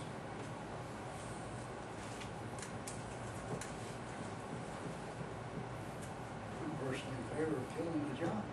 Kill Locust Street and Darwin. Let Roger seed it, dirt, get that job done. That's just a nickel and dime operation. Rescue seed and leveling it and raking it and hauling off the excess. Land it with the piles we got down on Jerry County, all along someplace. And then we could even work with King and start it. Look at the problem, look at, see what the actual problem is, if there is an actual problem. Only an engineer can tell. I can't tell. I don't think Andy's an engineer. We know we got water, and Wayne's not an engineer. He knows which way the water runs. But to fix it, I think we need an engineer to look at it to tell us if we really need to spend any money on it. And King, this is gonna be something, you're not gonna have to send out a crew of 20 people over 40 days and 40 nights of flooding to figure out, is it? No. It's something, you can go out there and. How much? good rain and a river duck. Give me a rough estimate, and I'm not talking an estimate of 10,000 to 1,000. I want a pretty close estimate of what it would cost to do your job. To draw something up, That we could use to bid on. $1,500. Okay. But my question is, without seeing it, I can't give you the best advice. I can sit here and say No, this I'm or not that. saying that. But is it better just to put an inlet in and cut that road and put a pipe over? The Or only way we're gonna know would that is same amount of asphalt is for you placed to in look there? at it when it's raining. For you to Right. try to tell us now, I understand that. Right. On the other hand, I'm not one to say, as you well know, Gene, yeah, you know. I know. Because I don't wanna see continuous bills. I Right. wanna see a bill of what we could use to bid the project. Right. And tell us what you need. And King, we're talking about a pretty simple fix here if there's a need. Is it something that's gonna be more cost effective to have the boys in the project go in and do it if you deem it necessary, rather than to pay you an engineering fee, as opposed to a consulting fee, then publish it, and then solicit bids, and then. Again, you're asking me to be your aforementioned Karnak. I cannot tell you what will be cheaper until I look at the thing and tell you what we would recommend that you do. If you can spend $1,000 in asphalt and get a short piece of crown put on there that makes the water go to the gutter and go away, you don't have to do anything with that. Is it something that can't be fixed with a short piece of asphalt? Don't know. Can't tell you who'd be the best to do it. Can't tell you anything right now other than we now know that we need to go look over there at the corner and see what the water's doing. Could you look at that, the next rain? Oh, yeah. Thursday. That's what they're talking this week. Yeah. Well, that's, And if it doesn't rain, we'll look at it anyway. I still think. What if it I still snows? think- They're talking I snow make a too. motion, put in a motion that we stop the Locust Street project in its entirety right now. And Roger and his boys do the seeding, clean the sidewalks up. That's what I. Period. That's it. That's, And I'm gonna table that to our next meeting. wait a minute, how can you table a motion, Counselor? And I second. Robert's rules Robert rules let you kill all motion? allows me to table. I honestly don't know, guys. Wayne, you're up. I'm not an expert on roads. Yeah, Well,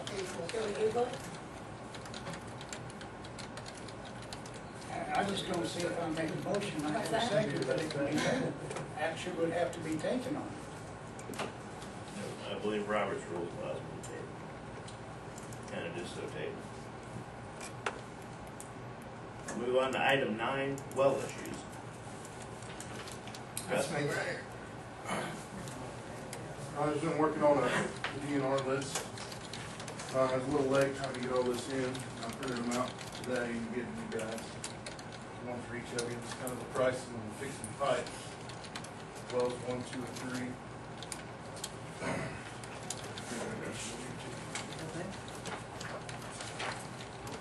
Somebody may have got 2 there, I believe. No, I'll give you 9.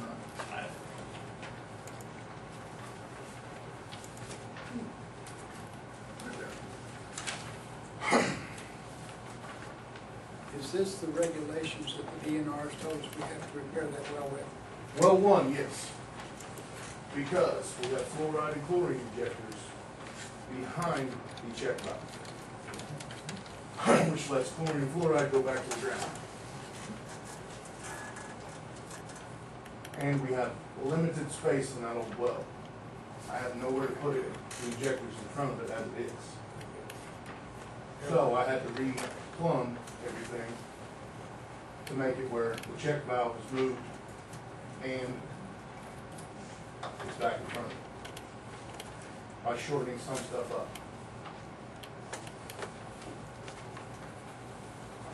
Debbie, where would this be paid out of?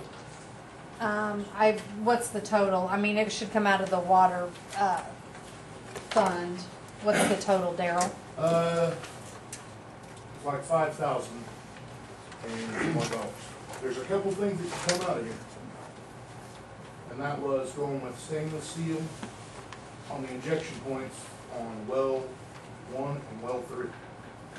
Going with a stainless steel pipe, it should last longer, but it is a little bit more expensive.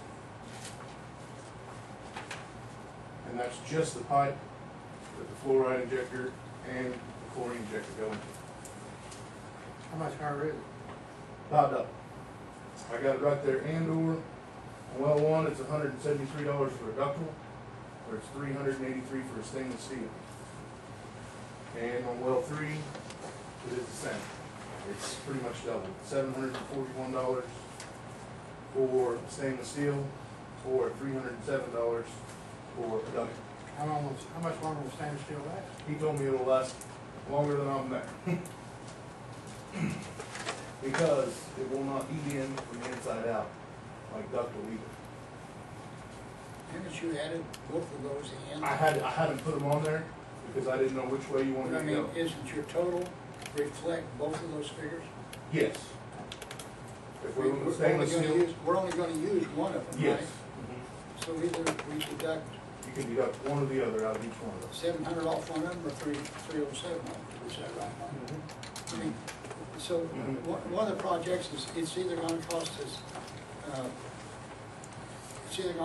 a little over 1,000 or it's gonna cost us a little over 700. Is that right?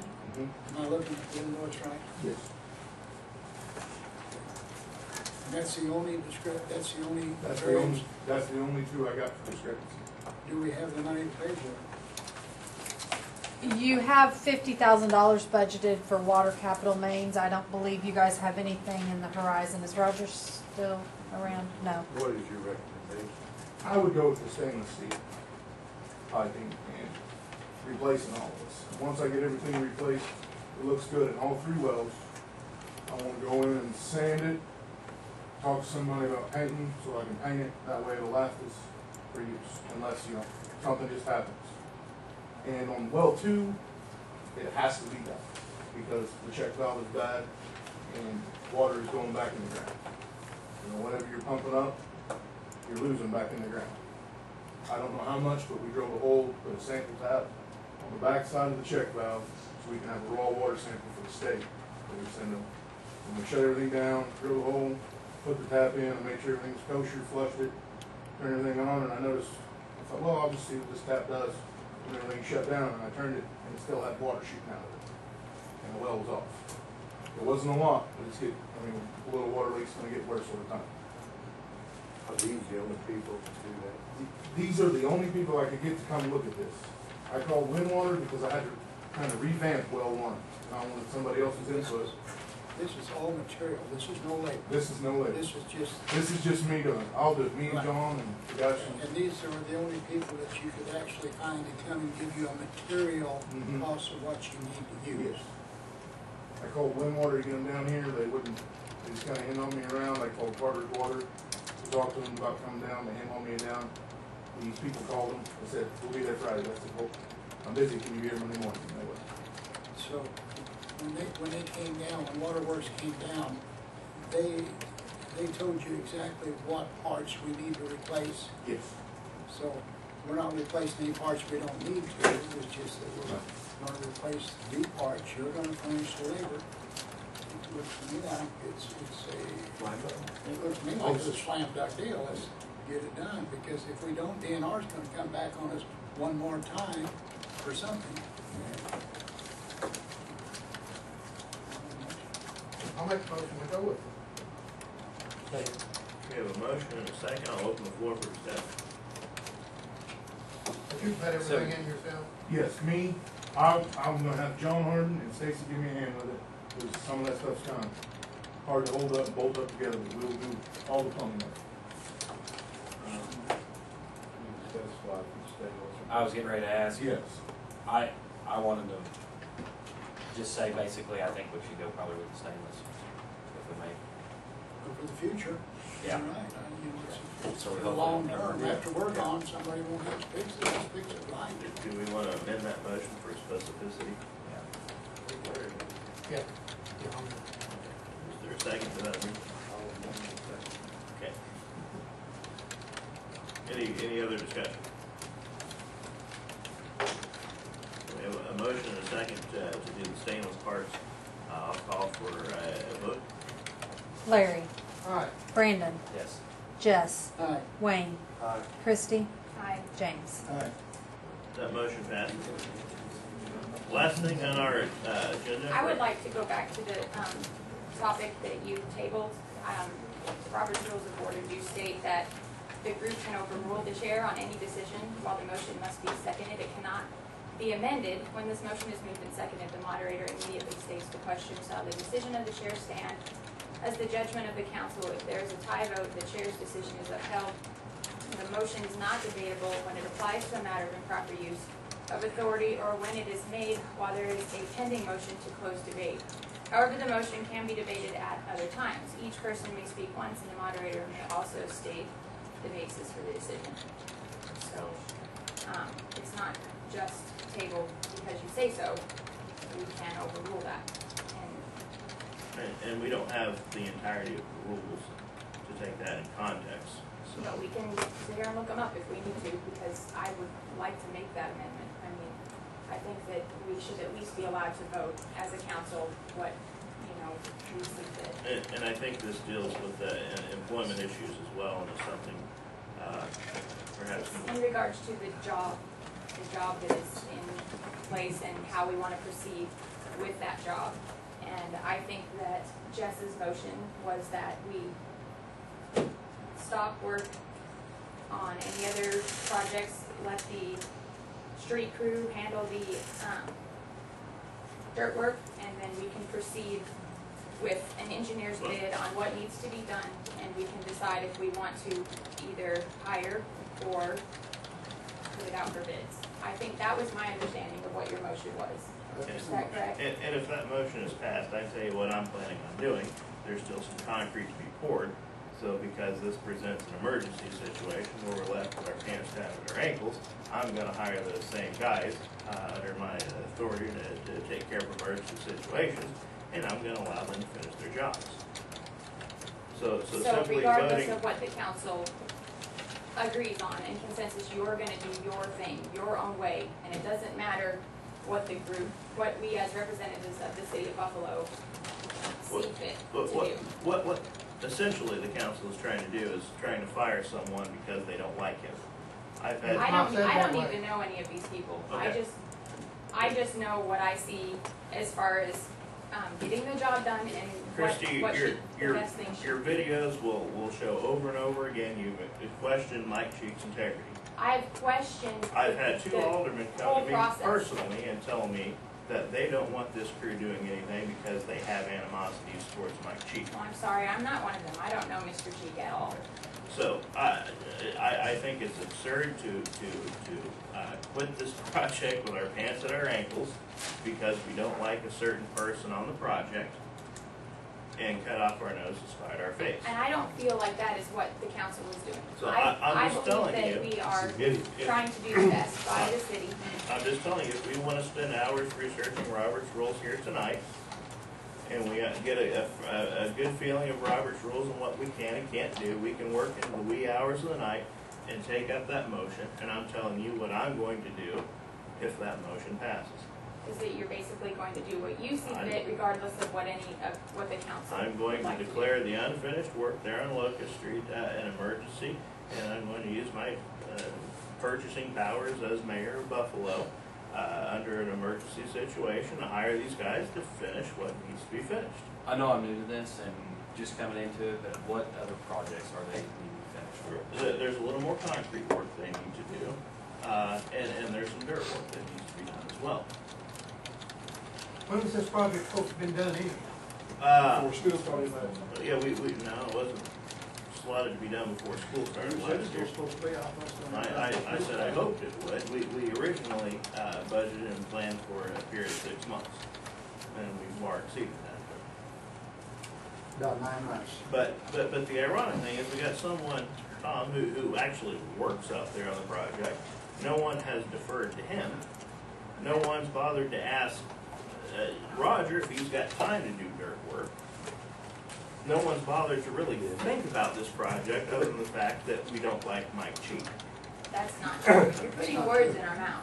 And No, you Jess, don't you know if we personally have. told me Now, that's anything right, and I'm gonna involving tell you Mike now, Cheek. Debbie cannot, you can do what you want, but she cannot spend any money until that budget's raised, until this council approves. And until the council approves raising the budget that we've authorized, you can spend all the money you want to spend. You better be able to pay for it. We're getting into personnel matters. That doesn't make any difference, we're talking about a job. We're talking about being able to make the motion. He I cannot. understand that, right? And I'm going to vote against when it gets to that point. But, Mr. Mayor, I think that the council has the right to vote on that this evening. I disagree with how they're going to vote, but I do think they have the right to do that. And, Well, I think we need to call a recess then and take a look at Robert's rules, so. There's no use in making a big issue out of it. I will withdraw my motion until the next council meeting. But it will come up at the next council meeting. But I will withdraw my motion. Withdraw the second. We are man enough to, if we think we're wrong, we'll back off. But also again, you gotta have the money approved by this council, by these 6 people here. If it doesn't make, the money lays in them, we've approved it, we've overspent it. And this has nothing to do with whether or not, for me personally, I don't know Mike Cheek. I questioned the driving of the truck because I didn't see it happening somewhere else, and I felt like it might be misappropriation of city money. And I don't know him at all. So for you to tell people out here and on this videotape that it's because I don't like him, I feel like is dishonest. I have withdrawn my motion. Okay. We'll move forward. Citizen comments. I see none. On our agenda, we have scheduled to go in a closed meeting for personnel. I so make a motion that we go into private meeting according to section 610-021 for the reason of personnel. We have a motion, a second. I'll call for a vote. Wayne. Aye. Brandon. Aye. James. Aye. Christie. Aye. Jess. Aye. Larry. We'll be in closed session. We'll take a 5-minute recess.